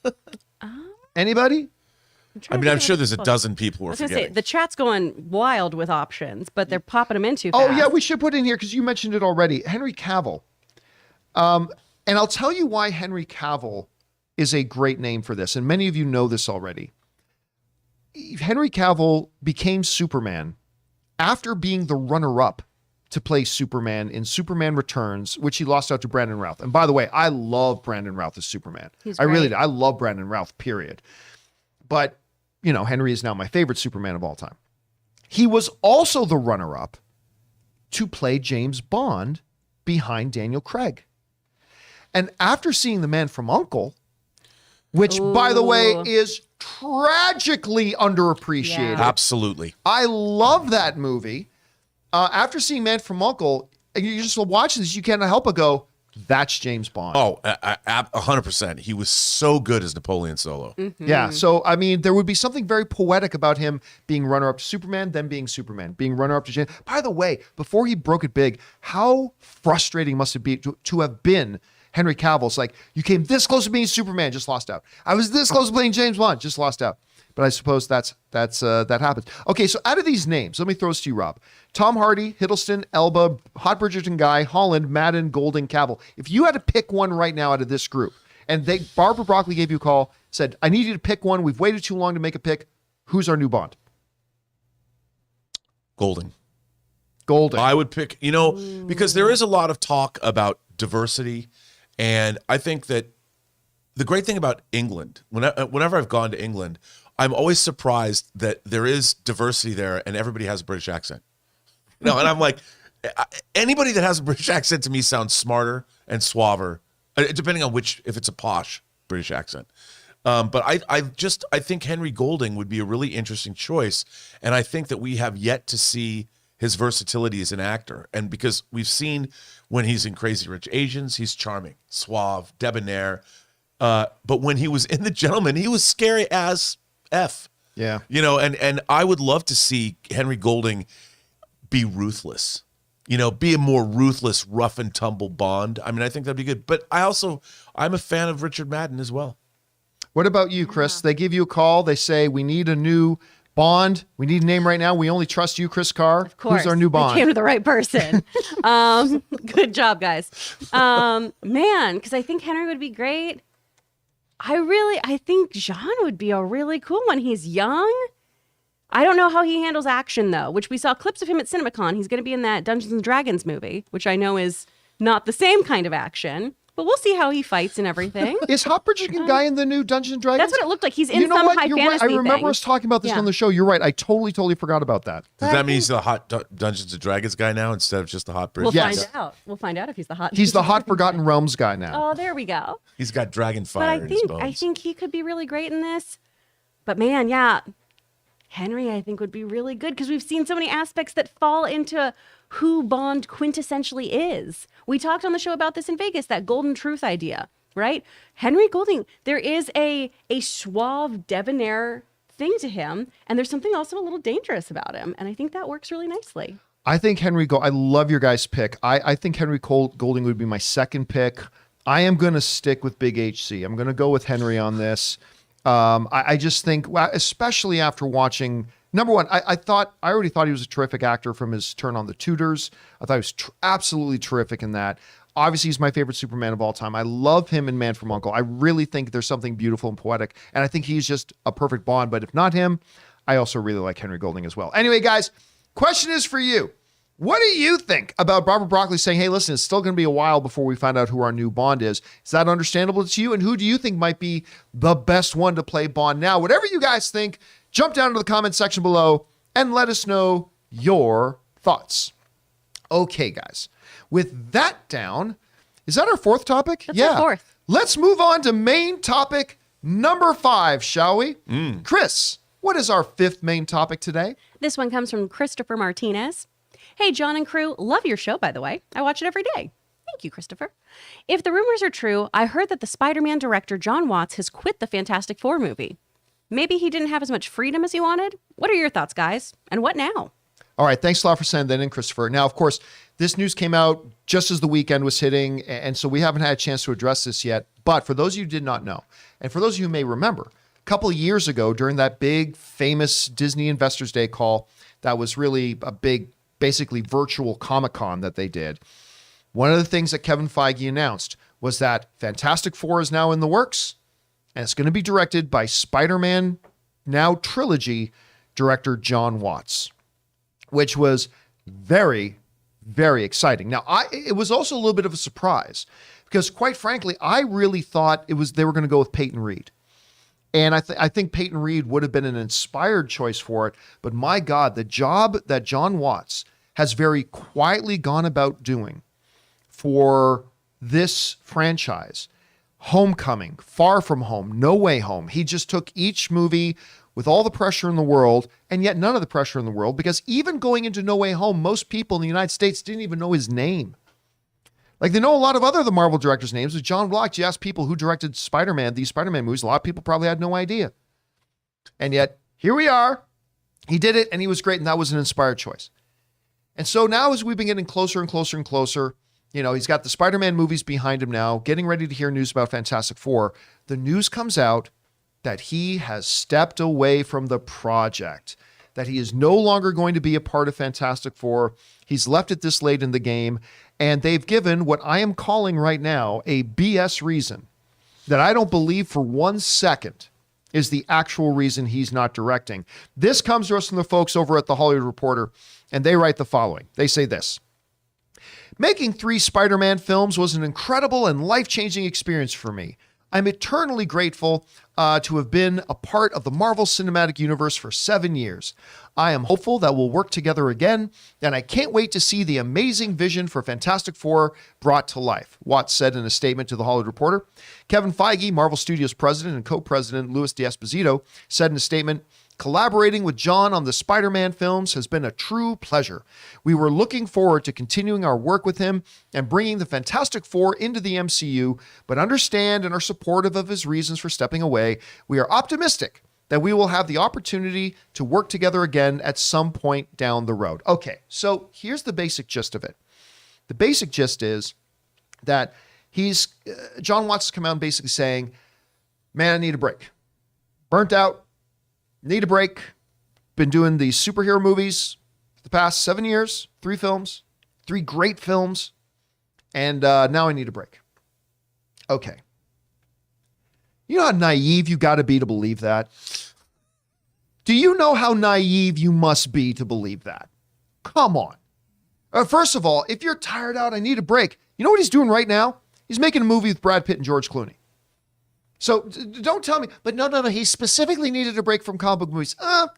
Here's the thing. He had been working on comic book movies for a long time on that Spider-Man franchise when they announced that he was doing it. He was actually in the midst of heavy post-production when they announced that he was doing it. If he was going to be, oh, wow, I need a break from superhero, he would have known when they announced to the world that he was going to be the director for Fantastic Four. I don't believe, and if it was really that like beat down from 3 movies in 6 years, to which The Rock says, that's adorable. But 3 movies in 7 years, whatever, then you'd think that he would be sitting on a beach sipping Mai Tais for the next number of months. But he's not. He's hard at work on another film right now. Look, I'm going to tell you without any insider information exactly what went down. This is exactly what went down. Totally speculation on my part, by the way. But I'm saying this is Fantasyland. Here's the fairy tale we're gonna. That's right. This is the tale we're gonna spin, but I'm sticking by it. I'm sticking by it. There's no way this statement is real or true. I mean, the statement is real, but it's not true. I'll tell you what happened. One of a couple things. What I actually think happened is this: is that in the past 2 years, I think, and probably within the last 6 months, I think Kevin Feige finally got John Krasinski to agree to direct Fantastic Four. Now, again, don't run with this as a story. This is me speculating, okay? Let's be clear about that. And I think he went to John Watts and said, dude, do me a solid. Do me a solid. I think we've got a lot of fans out there who are dying for Krasinski in here. Would you be cool if you step away from this one? I promise you, because remember, both of them are saying, oh, we can't wait to work together more in the future together. I believe that part is true. Because I believe he went to him and said, tell you what, do me a solid, step away from this one. Let's put out this crafted BS statement. Oh, tired. Oh, so sleepy. So many superhero movies. Let's put out some statement about that. And then I will give you a choice, juicy MCU movie down the road. I'll give you a real good one down the road if you'll do me this solid here. And so I believe what we're about to see here, as I believe we're going to hear pretty soon, it's either John Krasinski directing this thing, or a similar scenario happened with a Peyton Reed or another director. Because look, we've seen this happen before with Marvel, right? That a project is planned, years pass, Kevin Feige changes directions. It happened with Edgar Wright and Ant-Man. Edgar Wright had this Ant-Man movie written, was all ready to go. They had a plan for years, but as years passed, Kevin Feige's direction for the MCU changed, and now Edgar Wright's MCU version of Ant-Man no longer fit Kevin Feige's MCU. They decided to go in a different direction. I wouldn't doubt one bit if in the last couple of years, this Fantastic Four movie, which has still not been anything, they certainly haven't shot a day of anything, if they had another concept, another idea that would fit better into where their overall MCU. And by the way, I don't think it's coincidence that at CinemaCon, Kevin Feige is saying, I actually flew here from a creative retreat where we're kind of trying to map out the next 10 years. I don't think that's a coincidence. So I really think they came across a different idea, something they felt better about it, whether it's Krasinski, Peyton Reed, another director altogether. But I do believe the story when it says that everything's good, nobody's mad at each other, nobody hates each other. I believe that. But I just believe it's not just, oh, so sleepy, oh, so tired. So tired from so many Spider-Man movies. No, I don't believe that for a second. This is something else is in the background. And I think Watts is going to play around. And I think Watts is going to be given a big, juicy MCU movie down the road. Anyway, Rob, you hear this story. What do you think about Watts stepping away? You disappointed about hearing about that? Where do you think they go now? What do you think about my theory? What do you think? Well, John Krasinski has shown with the A Quiet Place that he's a terrific director. Fan-freaking-tastic. And I think they might have gone to John Krasinski to obviously he's a fan favorite in the role of Reed Richards. People have talked to him. And I'll bet he said, listen, I don't want to necessarily commit to being a part of the MCU, especially because Reed Richards would probably have not only in Fantastic Four movies, but would appear in other Marvel movies. Some maybe sooner than later, so that we will see him play that character. But I think he said, I don't really want to do that unless I was able to direct. Yeah. Because that way, at least he is establishing himself as a director, which his bona fide's already there, man. I mean, Quiet Place is a really well-directed movie. And I almost like Quiet Place 2 even more. Yeah, absolutely. I think what he did in both of them was incredible. Those movies are hits, and Kevin Feige has a penchant for taking newly minted directors that know how to tell stories and put them up, and I think that it makes sense. I mean, and I would imagine that, as I said, I would be expecting this announcement of Fantastic Four, the Fantastic Four movie. Let's say it's probably going to come Monday, a week from today.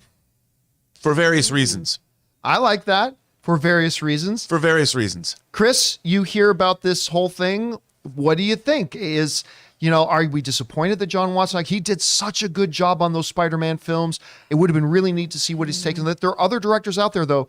What do you think about him stepping away, and where do you think that suggests we might be going? I am disappointed, but I mean, I'm just going to sound like a broken record because I have the same theory as you guys of it's because we're getting Krasinski, who wants to do more than just act. Right.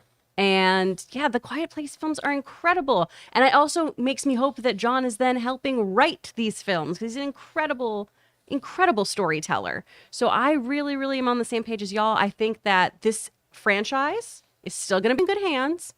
I think Feige knows what he's doing too. And You think? Right? Call me That crazy. Kevin. Call me crazy. I hear but that, I believe in That Kevin. kid's got a future. I think Kevin Feige That might Kevin keep Feige working. kid, he's got a future. It was so nice to hear him talk about going off to his retreat to get things done. And I'm sure this is one of the things that they were getting sorted out. So I feel good about everything that's happening here. But what does it say to us right now? Like, I brought up the idea that we have seen before. Look, Marvel has been incredibly consistent, right? They haven't waved in the wind and been overreactionary to things like Warner Brothers with DC has been in the past. They've been pretty rock solid with the odd little thing there, like the Edgar Wright swapping out. Joaquin Phoenix was going to be Doctor Strange. That ultimately didn't pan out. But other than that, over 20 plus movies, very, very rare of these stories that you hear about anything like that. Do you think it could be possible that a change in director here could maybe reflect a change in direction in the MCU as a whole, and therefore the Fantastic Four movie they were going to make no longer is in line with it? Or do you think it just could be a Krasinski thing or another director thing? What do you think? I think it is a Krasinski thing. I think it is only because has there ever been an actor other than maybe Patrick Stewart as Professor X? I was going to say, or Pierce Brosnan as James Bond. Yeah, that more people have wanted to see in a role. I mean, my God, Krasinski is the perfect Reed Richards. And you look at him playing Jack Ryan in the Jack Ryan's Amazon series. I mean, the guy's great. Yeah, I love him in that he's show. physical. He's got gravitas, but he's also human and funny, and he's just terrific. And I think that they have an opportunity. Kevin Feige's no dummy. And this, by the way, is something that has been in the works for a while, and it's been going on, like you said. This is not something that just came up, and I think probably that John Watts. You think they're not going to bring back for another Spider-Man movie? Of course they will. So he's got that franchise if he wants it, and then another. I mean, there's got to be a dozen Marvel character movies that they haven't even announced that would be a director would love to tackle them. But Krasinski, dude. He's got him over a barrel. He's like, I'll be Reed Richards if I can direct. And I think it's a good choice. I think it's an exciting choice. People will go, yes. I mean, they'll clap. There's no downside for them at all. It's only upside. Now you could say Krasinski's never directed anything on this scale before. Yeah, but neither James Gunn did either. That's it exactly, because the James Gunn situation is exactly the situation I was going to bring up, because you got to remember when they selected James Gunn to direct Guardians of the Galaxy, and we had Kevin Feige and James Gunn and Chris Pratt in studio with me, and I asked Kevin Feige directly. I said, hey, listen, I love James Gunn because Slither is like one of my favorite movies. I love James Gunn, but I mean, what made you pick James Gunn to direct a Guardians of the Galaxy when he's never done anything on this scale like this? And I've repeated this many times. It's one of the smartest things I think I've ever heard Kevin Feige say, and he said a lot of them, which he just said, because a good storyteller is a good storyteller regardless of the budget. A good storyteller is a good storyteller regardless of the budget. And if Kevin Feige looks at John Krasinski, who admittedly has never done anything like a Fantastic Four or anything like that, if he looks at John Krasinski and says, that guy knows how to tell a story, sometimes even without dialogue in most of your movie, like he does in A Quiet Place, that guy can tell a Fantastic Four story. And also, both James Gunn, even though it was at a lower budget level, they worked with effects. There's a lot of directors that haven't worked in using any kind of special effects. Both the Quiet Place movies and Slither had visual effects, had creature effects, CG effects, and practical effects. So they're not directors like James Gunn, but Krasinski's not a director who's going to shy away from I don't really know how to use effects well. He knows. So he's a perfect candidate to direct a Fantastic Four movie. Again, we want to be very, very clear here. We don't know that John Krasinski's directing the Fantastic Four. This is speculation on all of our parts complete. For all we know, Jason Sudeikis is serving, court papers to have Olivia Wilde direct Fantastic Four. I mean, for all we know, could be, but I mean, it could be anybody or anything. I had a question. Does this involve Sony in any way? This No. Fantastic.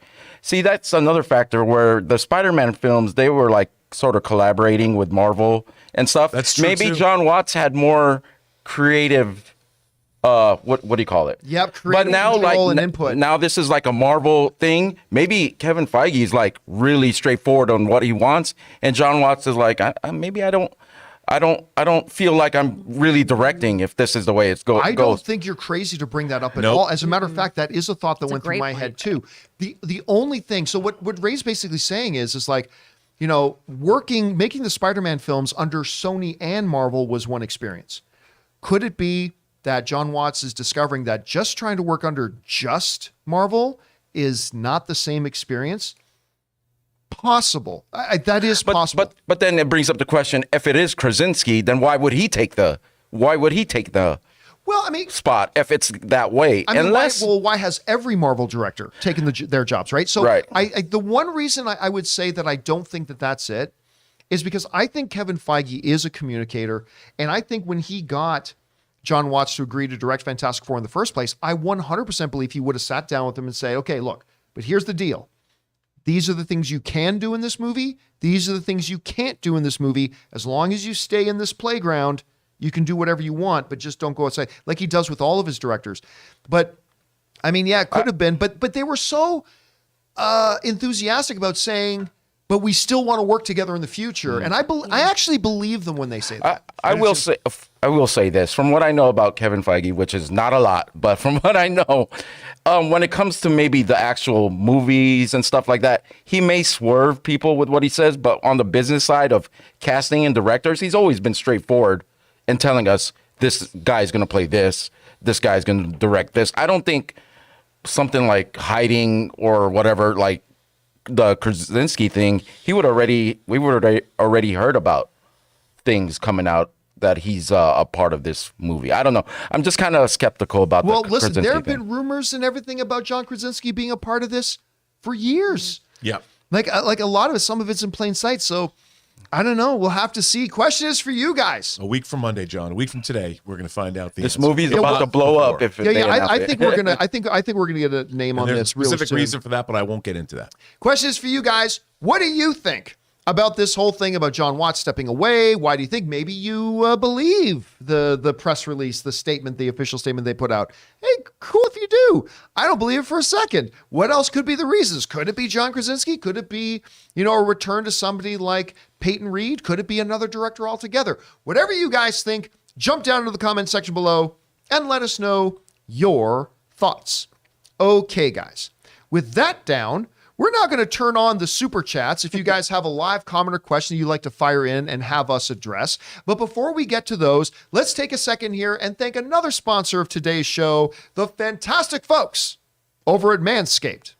We want to take a second and thank the sponsor of today's video, Manscaped. Now, guys, I love Manscaped. You've heard me go on and on about the Lawnmower 4.0 and that body wash. I love it so much. And so we got to ask, guys, have you started your spring cleaning yet? The carpets need cleaning, the drapes need dusting, and your lawn needs mowing, gentlemen. And you guys know Manscaped is more than just one product. They have a whole lineup of products to help you guys feeling, smelling, and looking your best. And so Manscaped is proud to present to you the Performance Package 4.0, which is the only tool that you need to keep your boys looking, smelling, and feeling good this spring. Now, to start off with, you get the Lawnmower 4.0. Guys, we have talked about this. What is wrong with us? Why have we for so long been using these terrible tools that were never meant for cutting our hair down there? The razor clipper things on our electric razors. That's barbaric, guys. You need the Lawnmower 4.0. And then there's the Weed Whacker. You guys have heard our own Ray Ora talk about this thing. He loves using it to get that hair in your nose and the ear hair. And then they offer lots of other stuff like the Crop Preserver. It's an anti-chafing ball deodorant and moisturizer. Curler, the Crop Reviver. It's a spray-on toner for your balls. And of course, they've got the perfect grooming tool for your face with the Plow 2.0, the perfect razor for the finest shave on that face. So guys, get 20% off plus free shipping with the code CAMPEA. That's CAMPEA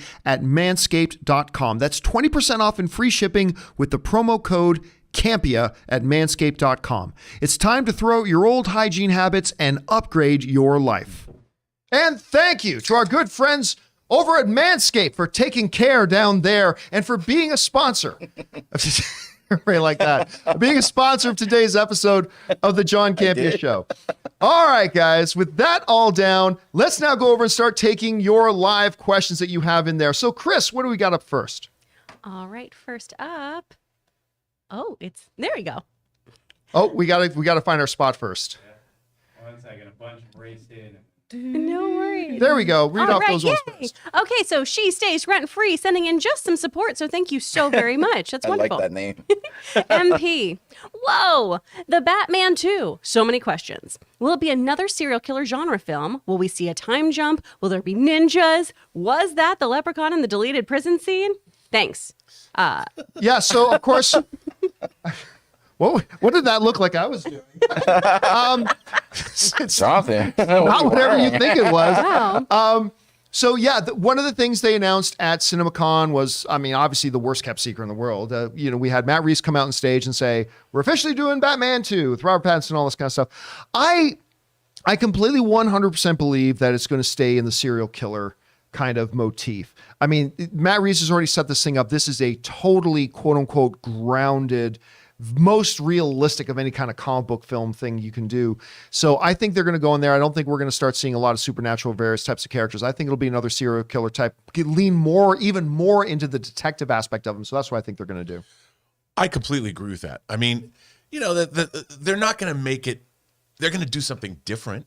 I don't think it's going to be the same vibe. I think the tone of it will be the same, but I agree with you. I think they're going to do something. They're going to change it up, make it exciting. The same way that Batman Begins was different from The Dark Knight.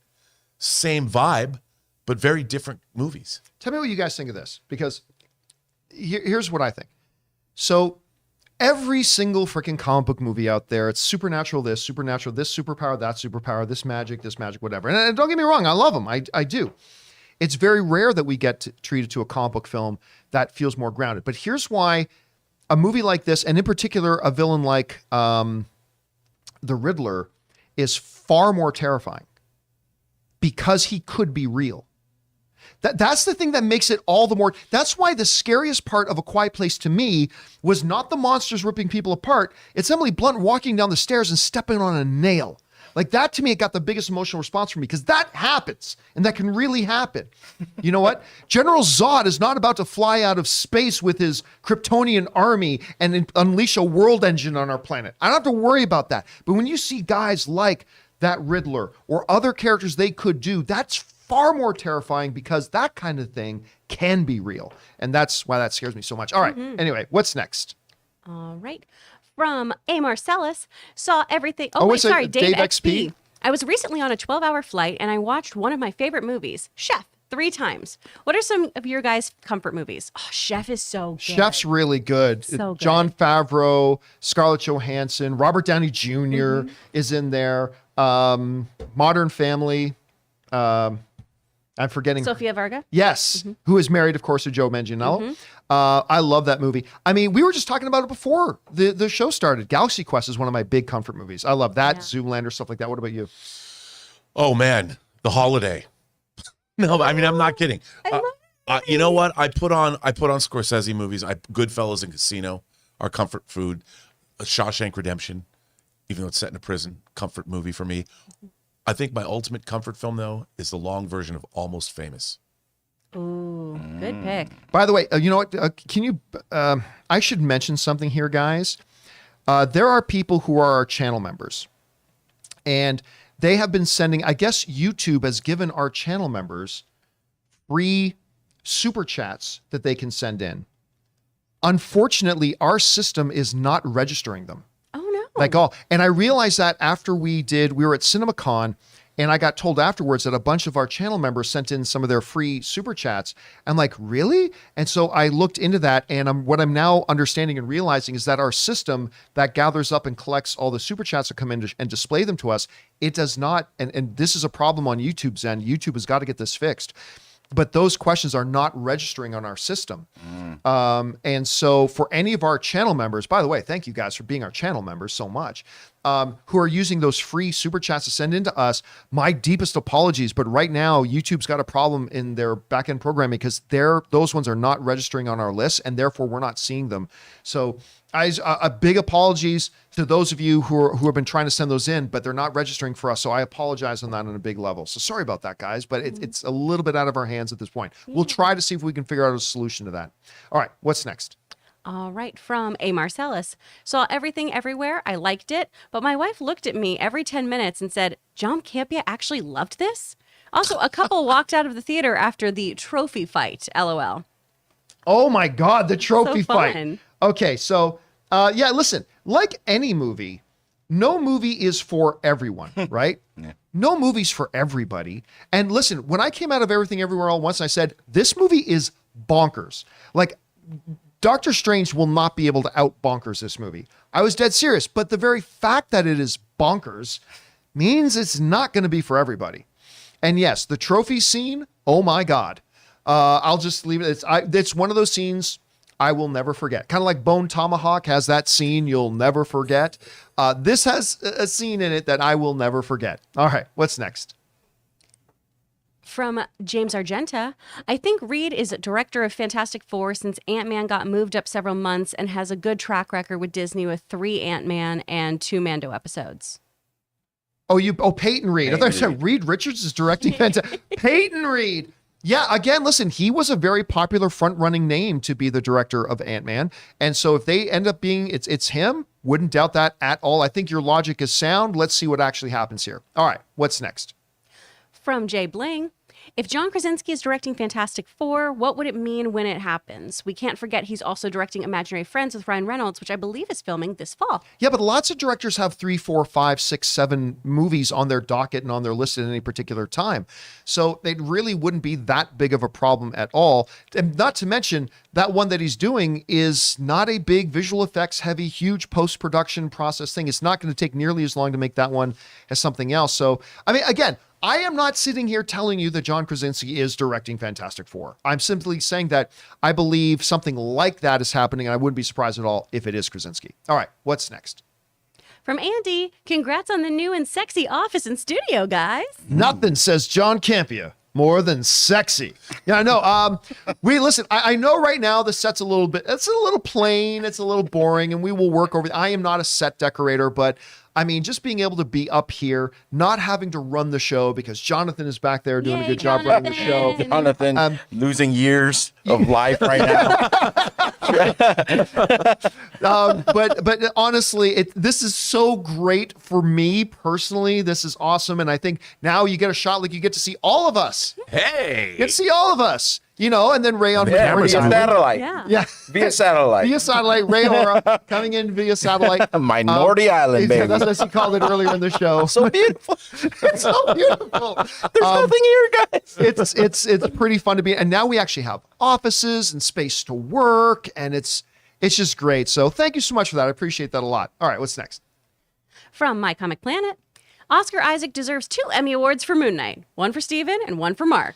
I'll tell you what, I smiled and grinned and said, that could happen when people would say, Oscar Isaac deserves an Emmy for his role. It's like, he's really good. I was like, yeah, that could happen. Yeah, he's really, really good in it. Yeah. Oh, but then I saw the last episode. And I'm like, yeah, he's going to get an Emmy nomination. Like, what if he gets nominated twice? Oh, that won't happen. I mean, if Hoffman doesn't get nominated twice for Tootsie, one for Best Actor, one for Best Actress, that ain't going to happen here. But I'll tell you what, after this last episode of Moonlight, I'm like, yeah, he is. I'll go on record right now. He will be nominated for an Emmy. I'm not saying he's going to win. An enemy again. Everybody wants to be my enemy. Anyway, little dragons in there. But 100% he's going to get nominated for an Emmy. No doubt. All right, what's next? From Jay Bling, I could also see Peyton Reed himself directing Fantastic Four. It could be the reason they swapped release dates between Ant-Man 3 and the Marvels. It is possible, although it does raise the question. Peyton Reed was kind of the front runner to be the director of Fantastic Four years ago, and they didn't go with him then. So if they do end up with him directing it now, I will go, why not just then, if not now? But I mean, it could be any of them, but that logic does make pure sense. All right, what's next? From K Major, hey, John and crew, me and the wife are in Vegas this week. We Nice. just missed you guys. Got here Sunday, celebrating 6 years. No, congratulations. CinemaCon was awesome. Thanks for the coverage. Oh, thank you so much for that, K Major. And seriously, happy anniversary to your wife. That is awesome. Great to hear. And hope you have a great time in Vegas. We had a pretty good time in Vegas. Yeah. Yeah. What would you say was your favorite part? I mean, CinemaCon aside, what was your favorite time in Vegas that you're allowed to talk about? Watching the Gronk walk into Caesar's Palace. Oh, did you see Gronk come in? I watched him. He was 5 feet away from me. Robert Gronkowski, guys, favorite target of Tom Brady, the GOAT of GOATs. Yes. I mean, it was pretty cool. Like, he gets out, he had people around him, and I'm just like, that's the Gronk. I was a little starstruck. We're waiting. We were at the wrong valet, and Ray we were getting ready to leave, and is that where you saw him? yeah. Oh, I didn't even notice him. I was just sleepy. Yeah, I guess. he just, and he's tall. Oh, yeah, he's a big dude. He's a big dude, and he is strikingly handsome. And I'm waxing rhapsodic. As a straight man, I can say this. I'm secure in my sexuality, but he is a very handsome dude. Yeah. Very And I was like, wow, I was striking man. Chris, that what was about kind of fun. Oh man, I had so much fun just walking the strip. That was really, really fun, and using the little monorail and feeling like I was at adult Disney. A favorite moment though was when Aaron and I were waiting for our cab. 2 guys came up and were like, "Miss Cummings, can we get a photo with you?" And they were big Spartacus fans. And this drunk woman nearby goes, "Who is that? Am I supposed to know her?" Wow. And I went, "You sure should. That's my friend Erin Cummings.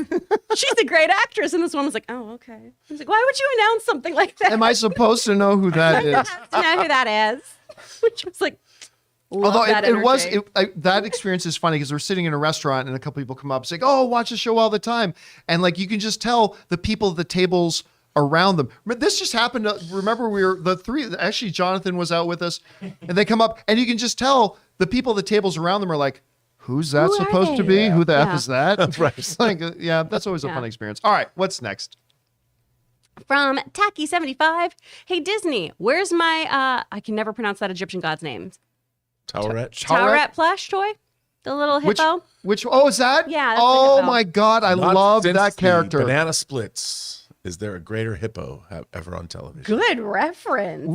I know, right? Dang. Or is that the New Zoo Review?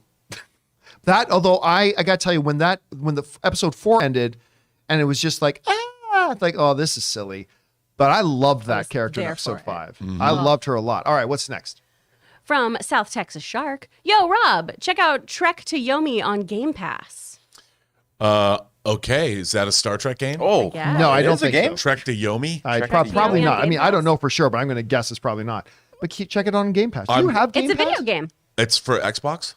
Yes, Game I Pass? have Game Pass. I haven't used it in like 6 months, but I have. I have not used it. As a matter of fact, I was showing this. I have an Xbox X that I've never taken out of the box. What?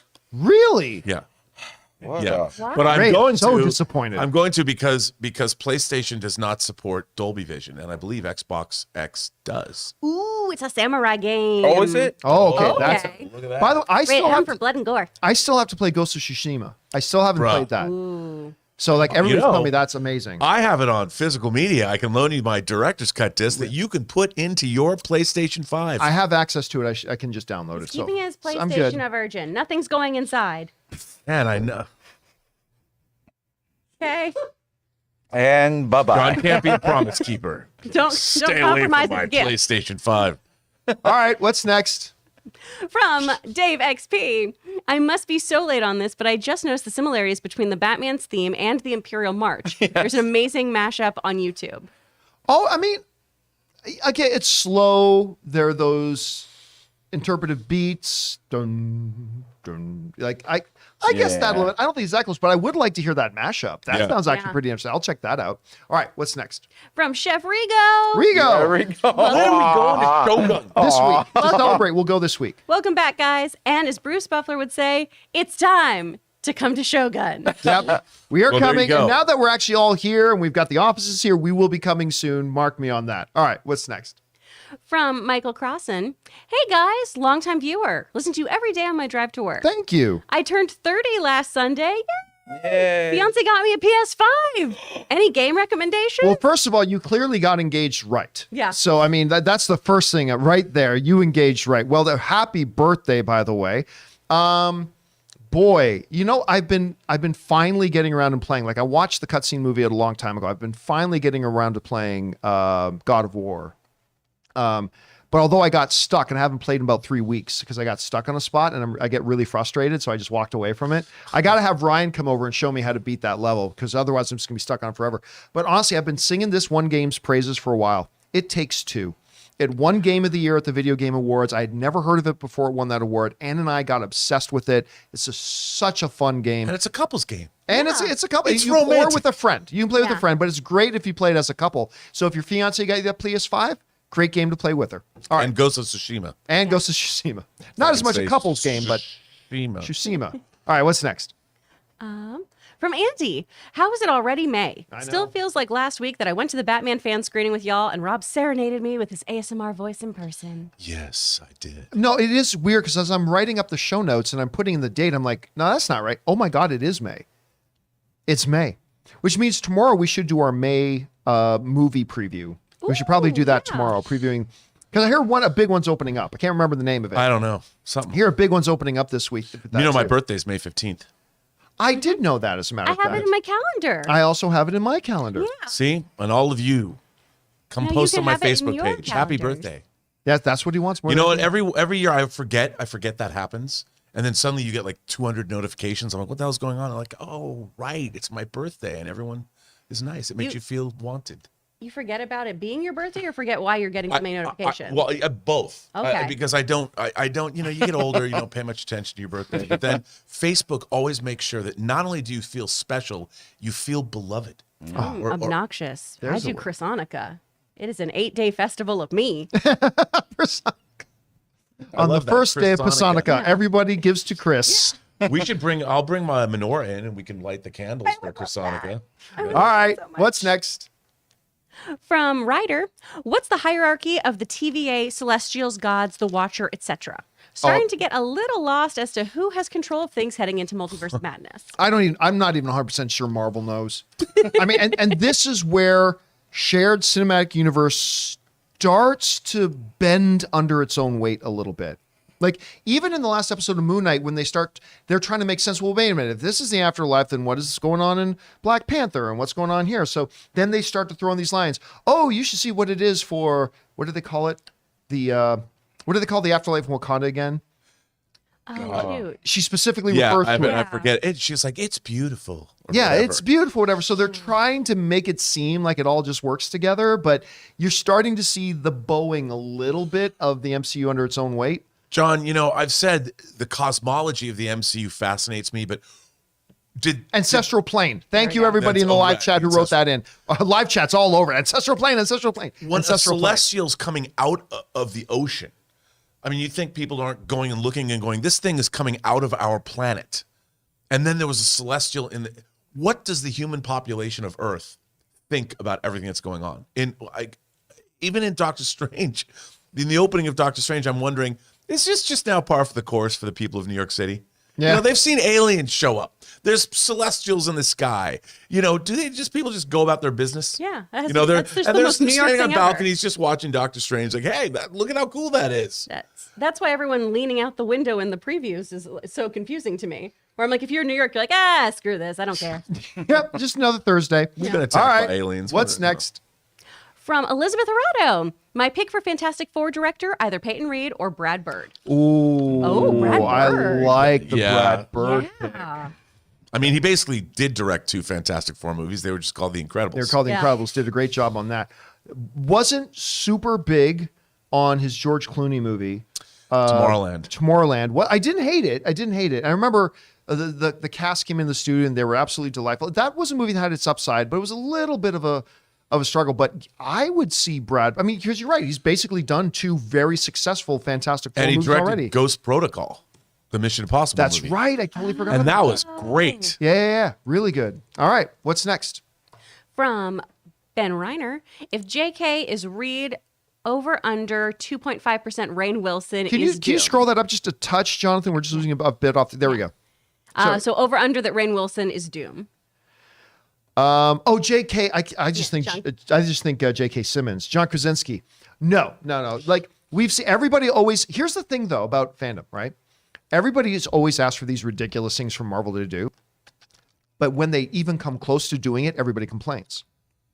So like the type of thing about getting what's his name from Kick-Ass to be Quicksilver in WandaVision. That's the type of thing fans ask for. Oh, wouldn't it be fun if Okay, they do it. And then everybody whines and cries and complains about it. So, which I actually thought was one of the biggest strokes of genius they've ever done in the MCU. But that being said, so the idea of Rainn Wilson coming, no, they won't. 0% chance. Absolute zero. Although I miss Rainn Wilson. I'd like to see him in more stuff. I love him. I've liked him ever since America's Sweethearts. He's real sweet. When Logan was working on The Office, Logan walked in on Rainn Wilson FaceTiming his dog. And he was like, this is the most pure human being who's ever existed. All right, what's next?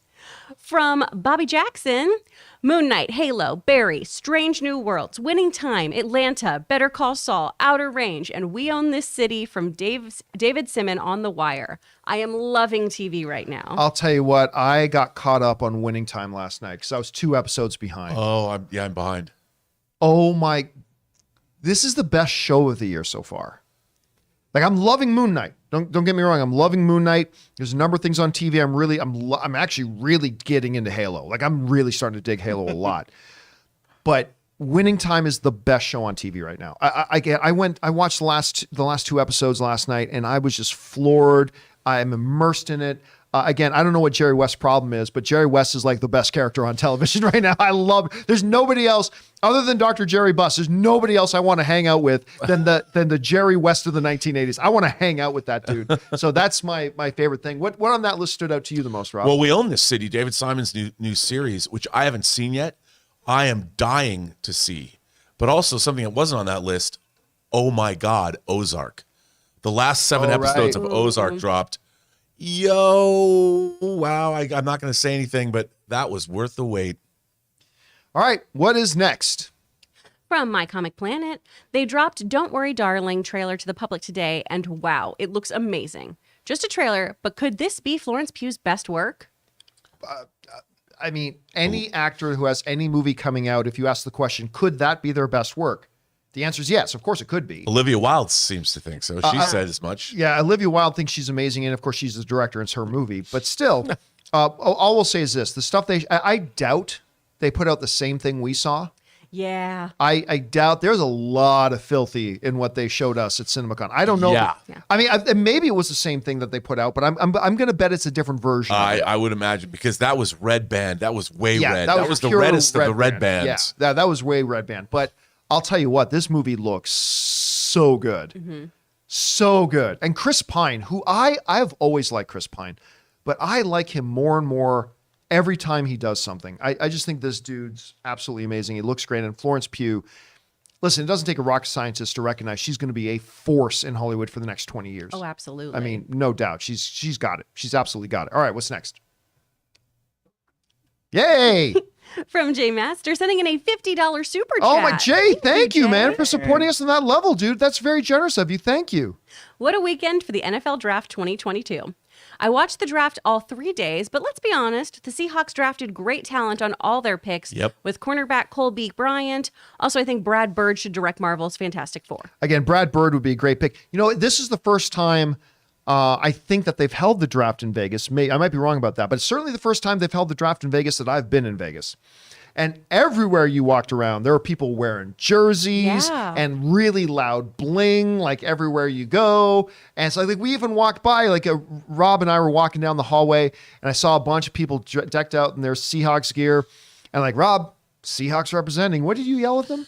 Go 12. Go 12. That's right. And they knew it. So I don't know what that means to me, but I feel like you're talking about the apostles. But anyway, the other Seahawks fans knew exactly what he was talking They're about. the fans. The 12s They're are like, us. go 12. We're the us. The We're us. Anyway, so yeah, I mean, I'll be honest with you. I did not follow the draft at all because we were a little bit busy, but it was so cool to see. I mean, literally, I've never seen any event. CES happens in Vegas. That is 4 times bigger than Comic-Con. Mm-hmm. And that city doesn't blink. You wouldn't even know CES was going on. Like that city is just built to handle that sort of thing. The streets were shut down. That's why we had to get to the airport so quickly, which when we got there, Aaron was like, why are we here? Yeah, because they shut down Vegas Boulevard. Wrap your head around this. For those of you who aren't football fans, more people watch the NFL draft than watch the World Series. I mean, it is crazy. Like the city was on the verge of being shut down from this thing. It was crazy, Jay Bling, and I hope your team did well in their drafts as I hope my teams did as well. All right, again, and thank you for supporting us on that level, Jay Bling. This really, or Jay Master, I should say, that's really, really generous of you. So thank you so much. All right, what's next? From Andy, but if you cancel the Wonder Twins film, then how else do you get to show off KJ Appa's lickable, glistening abs? Yeah, I get. You know what? I will say this. The one thing about them doing that Wonder Twins movie was, and I forget the actress's name, but the girl from 1883. Yeah. Because she's special. Yep. She's really good in that show. And so seeing that she was going to be in that, I'm like, okay, I mean, who cares about this movie? But it'll be interesting to see what she can do in here. You know what? What's Is that Isabel May? Is that her who you're name, talking Isabel about? May? Is that the girl that was casted as the I other think twin? so. Yeah. I think well that's done, Ray, pulling that out. Well, it's just, He's also got right beside his Wonder Twins posters. He's got Isabel Ray posters Yeah. up there. Oh, that's nice. I was kind of curious to see what she would do, but yeah, other than that, no. And KJ, what would he say? Back to Riverdale. There you go. Go fight some more supernatural Dungeons and Dragons With role your players. superpowers that with you your now superpowers have. that you have, because that's what happens in these things. All right, what's next? From Sam Fisher. R.I.P. Neil Adams, the only man with the stones big enough to work for Marvel and DC under his real name at the same time. Back then, everyone used pseudonyms. Yeah, this is an artist. There's a book we talk about on here all the time called like Slugfest, the 60-year battle between Marvel and DC.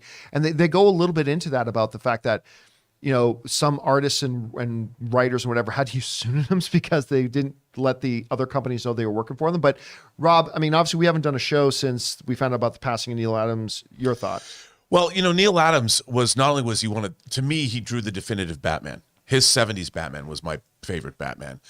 But like people said, he worked for multiple companies. His style was so recognizable. And to me, his style more than, I mean, I think about George Perez, I think of Bill Sienkiewicz, I think of John Byrne, but Neil Adams had such a style, and he was also a big purveyor of creative artist rights. And he was always fighting for the rights of comic creators. And he lived to be 80. He was a force of nature. He really shaped my childhood. And I know Schnepp's too. He was just he was one of the greats. I mean, he truly was a grand master of comic art and illustrating the human form. Guy was impeccable. And his Batman, dude, one day I'm going to buy some original Neil Adams Batman art. I'd love a cover. A Neil Adams Batman cover. All right. What's next? From Rye Bread with Ketchup. Sorry, Hot Slate, the Slate Show on the Slate. Well, thank you so much for your recommendations. All right. What's next? From Anish. Studio looks great, guys. Congratulations on all your hard work. Thank you so much, Anish. And yeah, I'm not going to lie to you. Everybody has worked really hard, both before CinemaCon got started. We were in here for days trying to get this place ready. And literally, we were working right up till about an hour before the show. I was worried about you, dude. You were a nervous Nelly. Well, and Jonathan Voico has been in here, kind of everything as well, and Ray, and it's been a lot of work. But thank you so much for the kind words, man. We really look forward to bringing the next chapter of the show to you guys. Created. Look at this. Look at this realm. It's like what Ursa said. You look around in Superman 2. You own all that you survey. It's pretty fun knowing that this is actually ours. Like no corporate overlords, no anything. This is actually ours. I kind of love it. All right, what's next? You're my overlord. From Terrence Fisher. Krasinski and Jenna Fisher as Sue Storm? Possible? No, listen, I wouldn't put it by Kevin Feige at one point to have some random cameo of a multiverse version of Sue Storm and maybe something like that. But Kevin Feige's not going to give into that kind of, novelty, whatever, that kind of Dr. shit. Dwight. Yeah, I don't think he's going to do that. All right, what's next? From Ron H. In Holy Grail Quest, that is the new show name, is there a hard date for the new title change, or will it be changed whenever you find the right one? I originally wanted to have a new name for the show before we moved into the new studio. The idea was to move into the new studio, have the new name, have the new branding, and all that kind of stuff. When it became clear that wasn't going to happen, honestly now, there will still be a name change. We are going to change the name of the show someday. It could be 3 weeks from now. It could be 2 years from now. So no, there's no hard date on it. We're in no big rush. That's the nice thing about, being in the position that we're in. There's not really a big rush. We can do it whenever. All right, what's next? From Andy, next song for the Batman 2 should be Carry On Wayward Son, but John keeps saying that they should keep the supernatural stuff out of the Batman. LOL. I get Well it, played. because it was this theme song they used at the season finale of Supernatural. Actually, that was pretty clever. That was pretty cute. well I'll give you done, kudos for Andy. that one. All right, what's next? No idea. From Billy Hammock, do you Watts directing Fantastic... Ugh. Do you Watts directing Proofreading, guys. Fantastic Four was a red herring just to get pre-production done? Do you think Watts directing Fantastic Four was a red herring just to get pre-production done? We did it. We got there. Fourth time, baby. No, I don't think any of She that can't was. get it in one. No, I don't think that was a red herring at all. I also don't think it had anything to do with pre-production. I honestly just think it was we got a new direction. I honestly think we've got a new direction. Like, look, if we find out that there was a release date coming up or something like that, but we don't have any release dates. We don't have anything like that. So I just think it's just straight up. They wanted to go in a new direction. I think they're still perfectly happy with John Watts. And like I said, I believe, no proof of this, none at all, pure speculation. I believe Kevin Feige said, hey, let's tell you what, John, we love working with you and we'll give you a nice, juicy MCU movie later on. And I think he went for it. So that's my guess at any rate. It's just my guess. All right, what's next? From Elizabeth Horado, new show names, JK.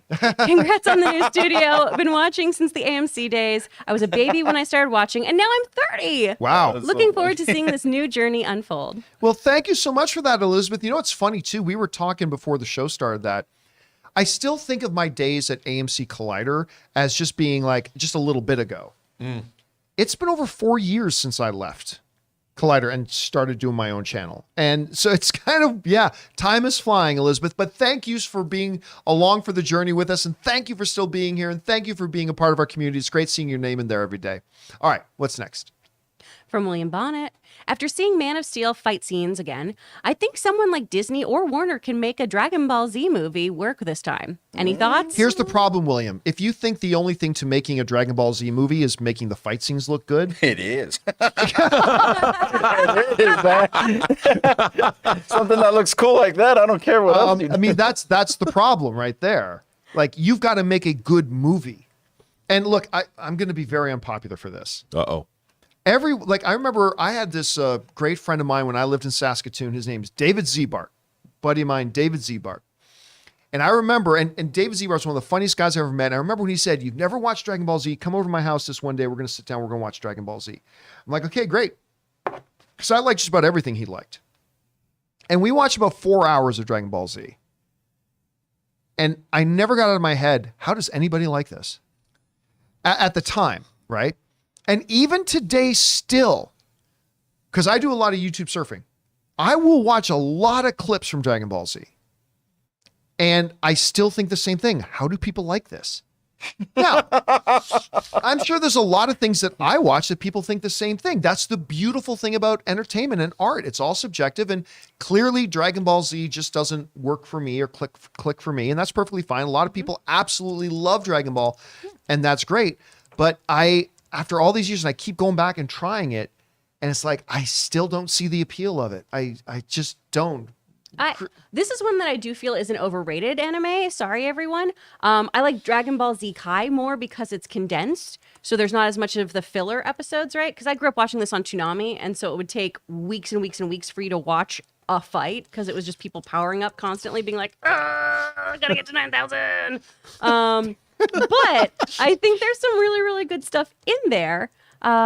I think it's worth going through the Kai version of it. But if the clips aren't for you, that's fine. And also, why does it have to be live action? Why do we need a live action movie? It does not. I don't think it lends itself to be like. No. But here's the thing: like every time I watch it, without exaggeration, and maybe it's just dumb luck. Every time I watch, it's the same thing.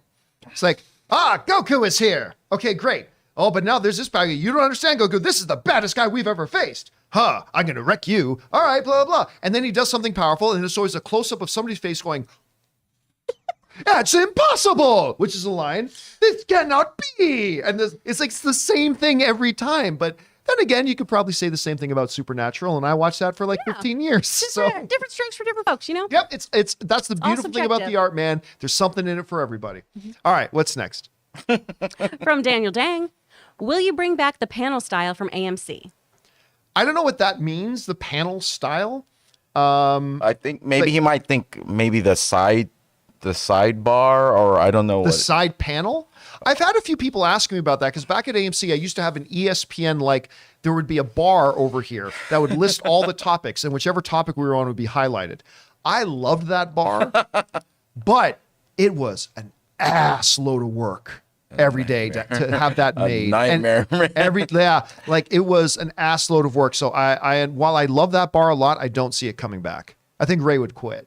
No, it was fine. It was just the days where we had the main show and then Heroes later on.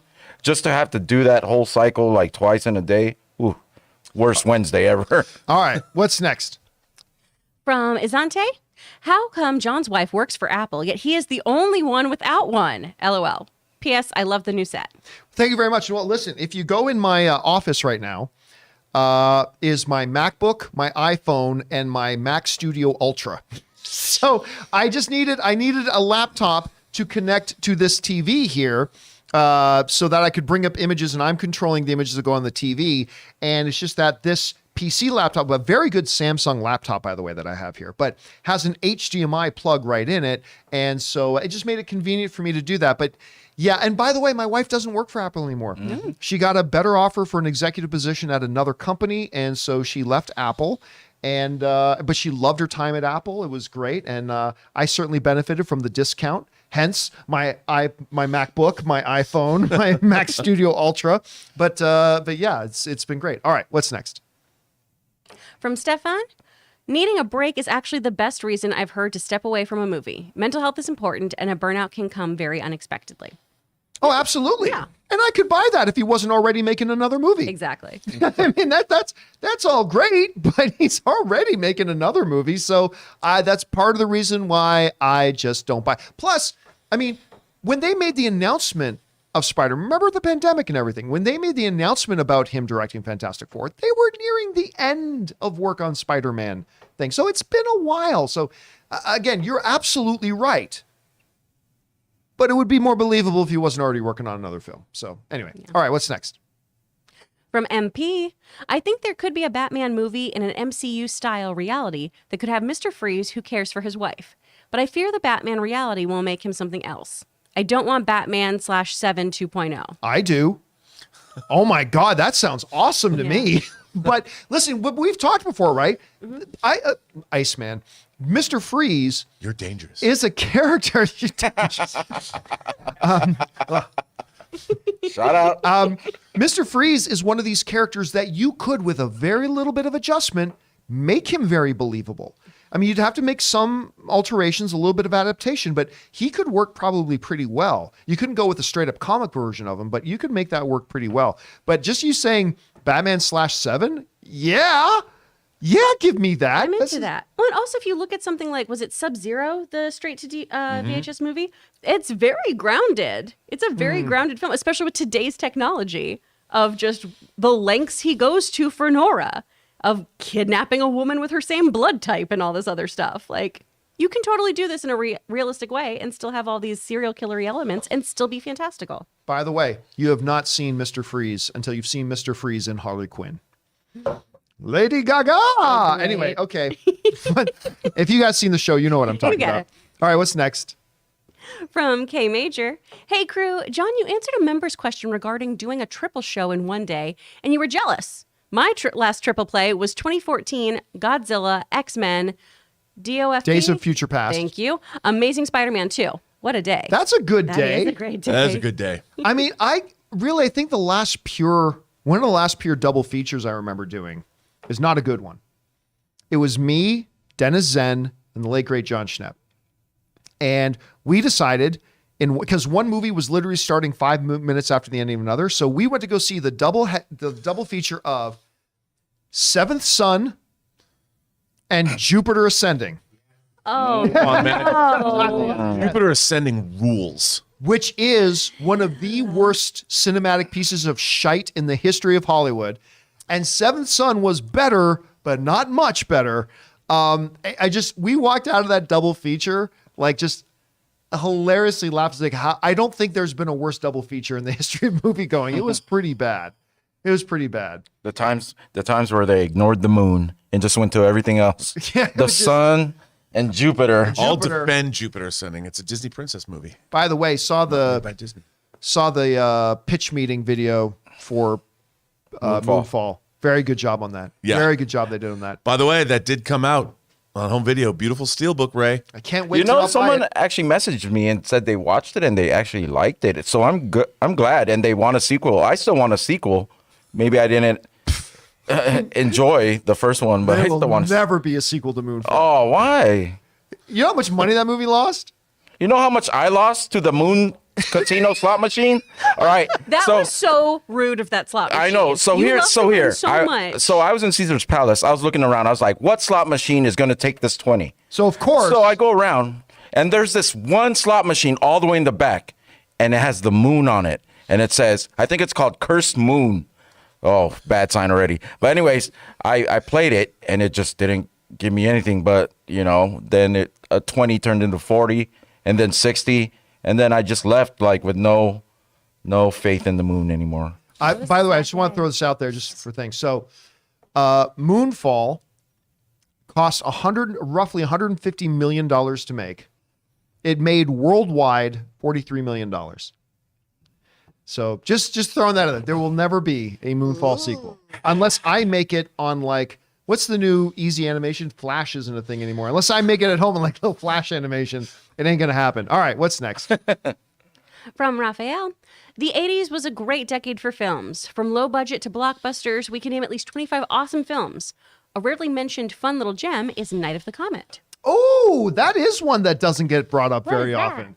That's a nice one. And let me guess. Let me go out on a limb here. I'm going to go out on a limb and guess that Robert Meyer Burnett owns a physical copy. Am I right boy. about that? I cannot tell a lie. I do from Scream Factory. It's a Shout Factory disc. Very nice disc. I like Night. I saw Night of the Comet in the theater. I saw it the weekend. I it never opened. did. I didn't. I saw it the weekend it opened, and it's a charming movie. What year did that come out? 1984. I was gonna say 84. It would've Yeah, been I don't- 84. yeah. You know, my friend Adam Carl and I, we used to set out to go see the worst movies that opened that weekend, and sometimes we would see gems. Like I saw Tough Turf that way, and I saw Night of the Comet that way because we expected it to be horrible, and it wasn't. Oh my gosh, Pretty it's good. fantastic. After a rare comet sighting, teen sisters Regina and Samantha find they're the only ones among the other survivors of a zombie attack. I would Well, love the yeah. shit out of this movie. It's all you would I love would it. love this. And it's on Blu-ray. Do you have a player? What's a Blu-ray?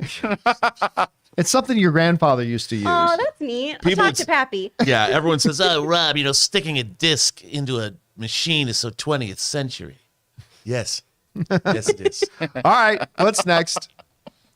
From Harv's K. Last week's Moon Knight. Oh, Raphael? Oh, it's Raphael again. Sorry. Oh, with another $20 super chat. Thank you so Oh, much, thank you, Raphael. Appreciate that, man. One of my favorite 80s films that is tense and holds up well is War Games. Shall we play a game? One of the best lines in all of cinema. Damn it, I'd piss on a spark plug if I thought it'd do any good. War Games is such a quaint movie to watch today. That's So Broderick. Matthew right? Broderick And Ali Sheedy. and Ali Shee and Coleman, I believe, is in there. Dabney Coleman's Dabney in it. Coleman is in there. So it was literally in the day of the internet connection of using your phone, setting the phone receiver on a machine and having that AOL sound going to connect. And a sentient computer comes to life and wants to play a game of tic-tac-toe nuclear war. You look back on it today, it's like, this is kind of silly and ridiculous. But, I mean, at the time, No pun intended. That movie was the bomb, and that I still remember watching that a lot. That movie was pretty great at the time. Dude, it was, I gotta second that. It was awesome. And John Badham, who directed that, he had 2 movies come out almost at the same time. Blue Thunder was one of Which them. I love Blue Thunder. And Blue Thunder's the great transition between like 70s cop conspiracy movies and 80s action. It's still awesome. Yeah. But War Games, like you said, it's still a good movie. You know, it was a great youth, high school student. Doesn't super age well, I don't feel. Oh, But I still remember it very fondly. I do own that as well. Of course you do. Actually, I own Blue Thunder too. Oh, boy. Roy Schneider. Yep, Roy Scheider. I remember a big argument Malcolm amongst McDowell. friends when they were out later. on, one was on TV and one was out on videos. What's better, Blue Thunder or Airwolf? I know. Airwolf had the better theme song, though.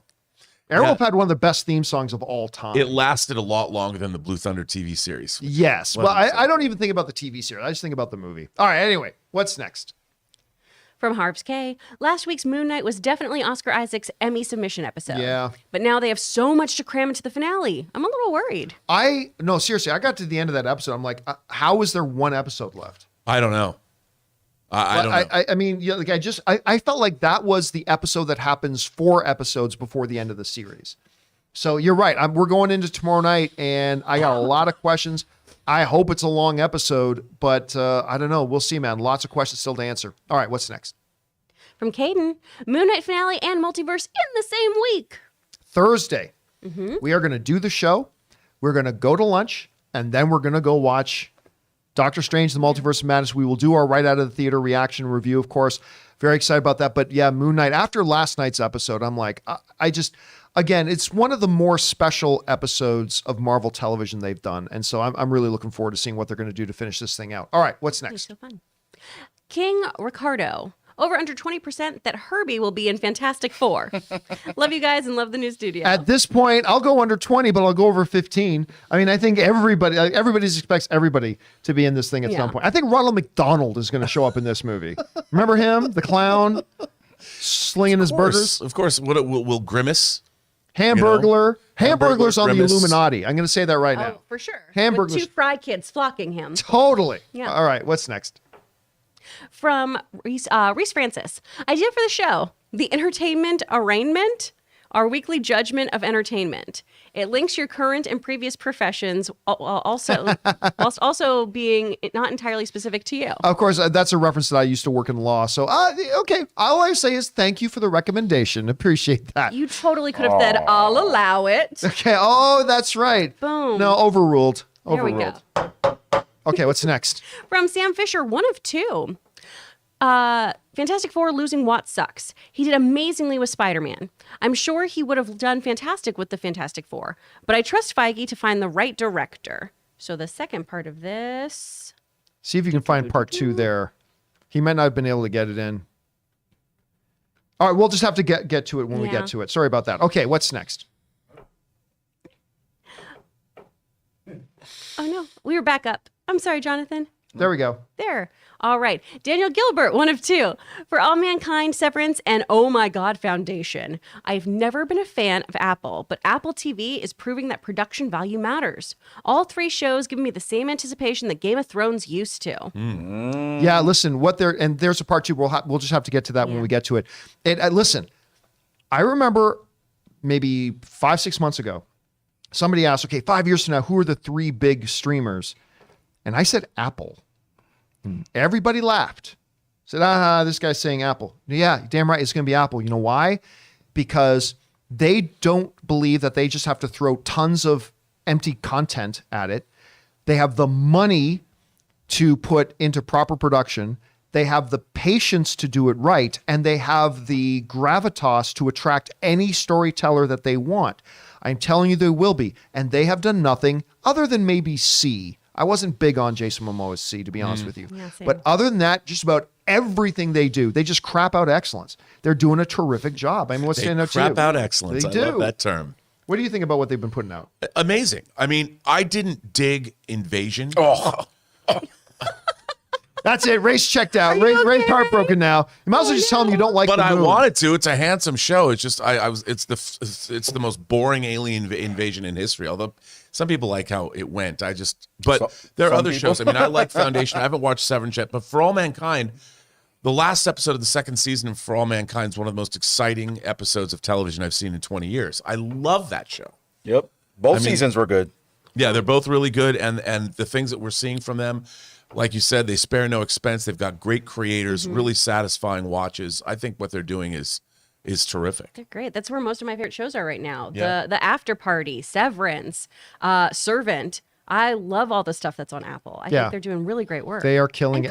And going all the way back to Morning Show. Like Morning Show is that did not look like it's a show for me at Season all. 1 is phenomenal. Oh, they've done such a good job with that So good. entire network right now. Okay, anyway, what's next? From Ulatan. Congrats on the new studio. Thank you. I know you don't like to play X actor in X role, but imagine Henry Cavill as Hercules in Thor: Love and Thunder. Eh. Eh? He's your boyfriend. What? No, listen. Any good actor. That's all. It takes a good actor. Other than that, I don't know what the filmmakers have in mind for the character. So whether or not Henry Cavill is actually a good fit for that or not, we have no idea because we don't know what the script would be. But since all I care about is do they get a good actor in there, and then I'll trust them that it's a good fit or not. Just make sure it's a good, talented actor. Henry Cavill is definitely one of those.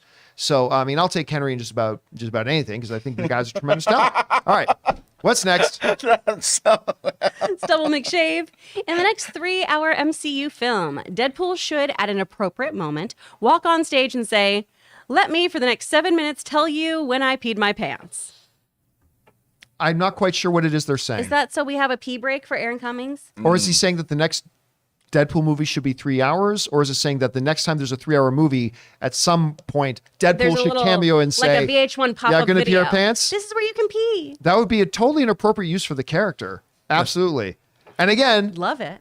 still so many people telling me, I'm telling you, John, Deadpool's going to be in this Doctor Strange: The Multiverse of Madness. I'm I am one of those telling you people. he's not. I'm not going to see Deadpool in this. All right, what's next? From Ismail. Doctor Doctor Strange. Yeah. Do you think White Vision is going to show up in Doctor Strange 2? I believe there's a very good chance. I will give it I'll make it a coin toss because it's appropriate. Vision is actually mentioned in the trailer. So, and there's no character more relevant to Wanda than Vision. I'll go 50-50. All right, what's next? Now from Ismail. Doctor Strange 2 has been spoiled again, but I'm not going to lie, it's bonkers. I mean, we'll see if what has come out is real or not. We'll find that out. If it is, listen, I was telling this to somebody who was a friend of mine who lives on the East Coast, who was texting me saying, "Oh, this and this was ruined for me." It's like, but did it ruin it? You're still, like, if that pops up in the movie, you're not going to still have a great time when that pops up in the movie. You're going to have a great time. I don't think it ruined it for you. Like, it ruined it for you when he's like, I can't even enjoy this movie anymore because I know such and such and such and such shows up. I bet you will. You know, a lot of the trailer is taken from the first 20 minutes of the movie that we saw. Yeah, that's the Yeah. thing. So we saw the first 20 minutes of Doctor Strange: The Multiverse of Madness. It was wildly entertaining, Oh my even though you gosh. knew some of that stuff was going to be in there. Exactly. Still, like, we saw a lot of the stuff good. in all the trailers, and it's like, it was still this incredible experience watching those first 20 minutes, even though we'd seen a lot of it already. It's It still so works. much fun. Yeah. Can't wait to see the rest of it now. I can't either. All right. What's next? From My Comic Planet. John, you're head of the Universal. What do you do about Vin Diesel's behavior on the set of Fast X? Well, first of all, let's address the fact that we don't know if this report is even true or real, right? Okay, if it is, I mean, you're in a precarious position. They're almost done, the Fast and Furious franchise, right? They're almost done. So I think you probably just ride it out. No pun intended, but you just kind of, you let this be the last ride. You ride it out and you go from there. But I mean, if it's real, and we don't know that it's real, we're saying if. Again, I'm a big Vin guy, so I like to believe the best. But if it's real, that is problematic, and somebody's going to have a talk with him and say, hey, dude, if this is true, you're going to start building a reputation because now it's Dwayne "The Rock" Johnson saying it about you. Now it's your own director who has worked with you on several films is saying this about you. Like, maybe you need to take some evaluation. You need to take stock a little bit, but I don't know. They're nearing the end of the run, so I don't think they're going to make a big deal out of it. And look, it's not like he beat the crap out of somebody on set, right? Like, I don't generally care if you like or don't like somebody's attitude. Okay, whatever. It's just a problem when a director leaves a movie, though. So, but honestly, I don't think Universal is going to do much. Maybe have a conversation with them, but I don't think they're going to do anything. Nor should they, really. All right, what's next? From Fredo. Hey guys, the studio looks awesome. I'm so excited for this week. Moon Knight, UFC, and Doctor Strange. Let's go. Oh my God, the UFC this week. Gaethje, man, the maestro of violence. I'm just, I believe that's this week, right? That's this week, right, Ray? Isn't it the Gaethje? Week or weekend? Week I or mean, this weekend? weekend. I think it's this coming weekend. That's him isn't and it? Oliveira, right? Yeah. For the title. I Yeah, think. for the title. that's this Again, weekend. I think the only lightweight in the world that Gaethje couldn't beat is the greatest of all time, Khabib Nurmagomedov. I think that was the only guy he couldn't beat. Nobody could beat Khabib. I love the way you're looking at Chris and like she's like, oh yeah, for sure. I'm like, I'm heard- not I like both of them. You're talking to the wrong it's people like right now, Dana's John. adult voice. Wah, wah, wah, wah, wah. I I'm hear you like, saying what? words, but, Yeah. but listen, this is going to be. I love Charles. Charles is a great champion. He paid his dues. He built up. He got success, and he won that belt. But I really believe I don't think there's anybody in that division who can stand and prevail over the maestro of violence. We Gaethje. also I get think Gaethje Thug wins. Rose. Thug And Rose is Thug fighting Rose too. is fighting again. Yep. This is so It's good. always I good to love see her. watching Rose fight. All right. Anyway, what's next? From Adam Mooney. Hey John, are you going to the premiere tonight? My wife and I are going to be there, and we'd love to say hi. We are not going to the premiere tonight. We're going to see it in 2 days. The but, premiere of what? Yeah, but again, we've already seen the first 20 minutes. I'm very, very stoked. So looking forward to it. They did want to know too what to expect on the red carpet. Do you have tips for them on how to behave, what to expect? Yeah, don't stand still. That's one of the things. Honestly, on the red carpet when you're going down, there's a lot of times people will just stand and gawk, and there are areas where you can do that.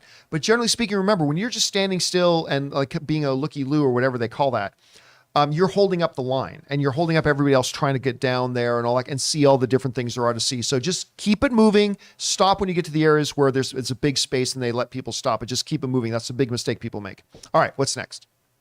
From Taki75 again. Fantastic Four villain will be Dwight Schrute. Again, I get it, the shtickness of it, but nah, unfortunately, I don't think we're going to see Rainn Wilson. All right, what's next?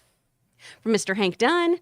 I just don't see Krasinski as Reed. He's a good choice to direct, but I see someone more like Glenn Howerton or Bill Hader as a Reed. Somebody, you know what? It might have been the same guy. I've heard somebody made that exact same comment about Bill Hader.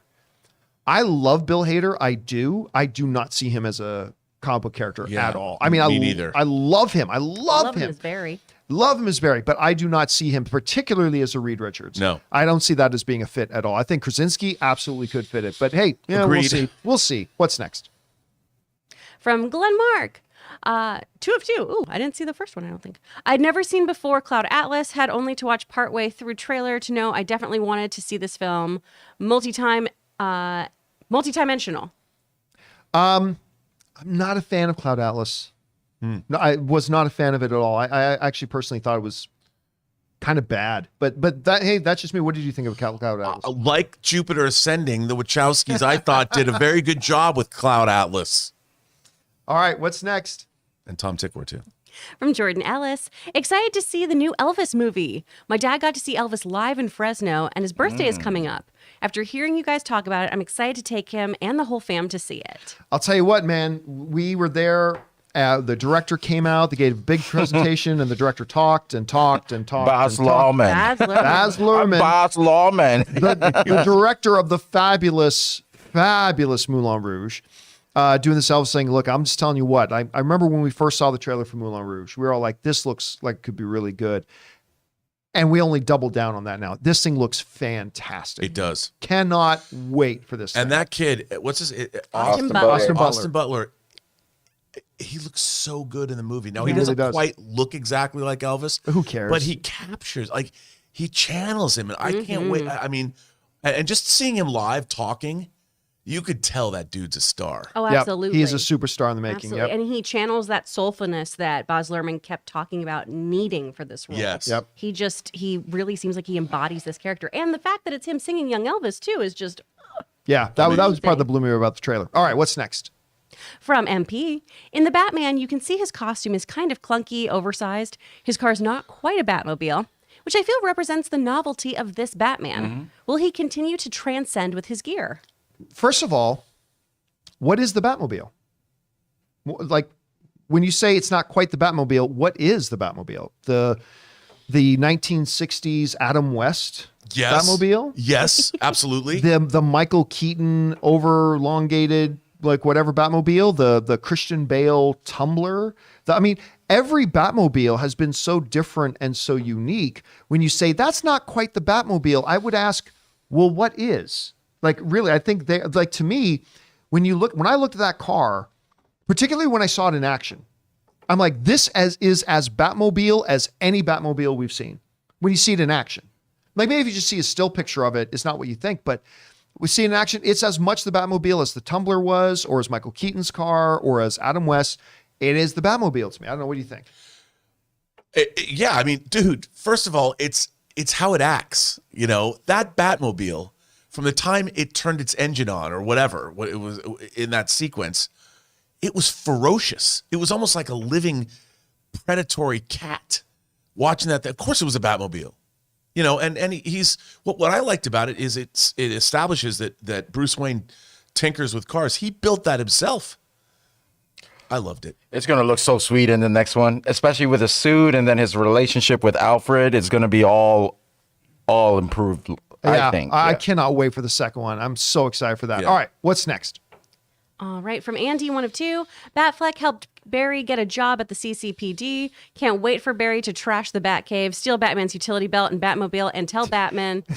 I'm going to assume the other part of this, Andy, is that his wife is a slut.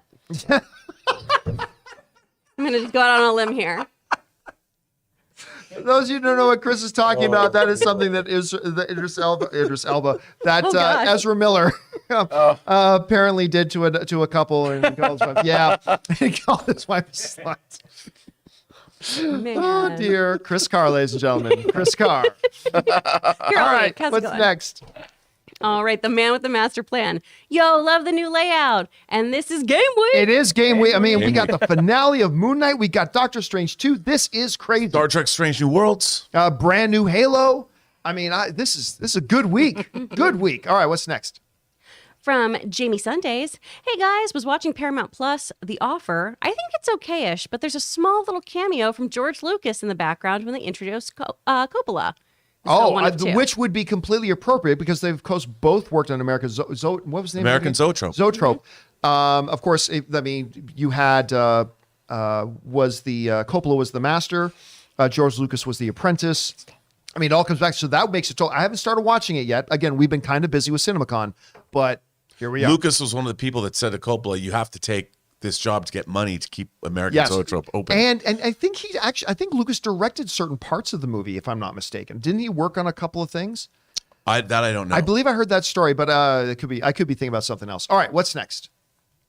All right. Then we have a bunch of support from Aiden Foley, the Jughead 1, and Mr. 47. Oh, thank you, thanks so much, you Jughead and guys. Mr. and Aiden and everybody for Mr. sending those Jughead in. from the UK. And guys, that'll do it for this installment, the first installment from our new studio with a few little technical bugs here and there. We'll get those worked out as we go. Of the John Campea Show. Guys, thank you so much for being here and making this show part of your day. Big special thank you to all you guys who sent in the super chats. Number one, because you gave us great fun things to talk about. But number two, you supported this channel as you did it. And all of us involved with the John Campea Show, thank you guys so very much for your support. I want to thank the people sitting around me, Mr. Robert Meyer Burnett. Robert, where can people find you? Right here. You can find me on Instagram at RM Burnett. You can find me on Twitter at Burnett RM, or find me on my own YouTube channel, Post Geek Singularity. And right beside him, we got Chris Carr. Chris, where can people find you? You can find me on social at actor Chris Carr. I teach over at eebstudios.com, and you can hear my voice in a whole bunch of stuff. I'm going to go do a voiceover right now. And over here, of course, Ray Aura joining you guys in the live chat. Ray, where can people follow you? He's pointing like I'm in the room. I'll find you guys one day. Also, I want to thank Jonathan because this might be his last day too. No, you can find me at Ray Aura with a 0. And where can they find you? On Twitter? Just Twitter, Instagram. That's all the same. There we Ray go. Aura with a 0. And of course, you can't see him on camera right now because he wants a couple weeks to get used to running the thing. But believe me when I tell you, Jonathan Voico has been back there. He's been working really hard the last couple of days trying to get up to speed, being able to run the show. It's not an easy thing to do. So good job, Jonathan. Yay, Thank you so much. Well done. You're going to see him soon. And guys, maybe. thank you so much. Maybe you guys will join us again tomorrow for the next installment of the John Campea Show. Thank you guys so much for being here. My name's John Campea. And until next time, my friends, bye-bye.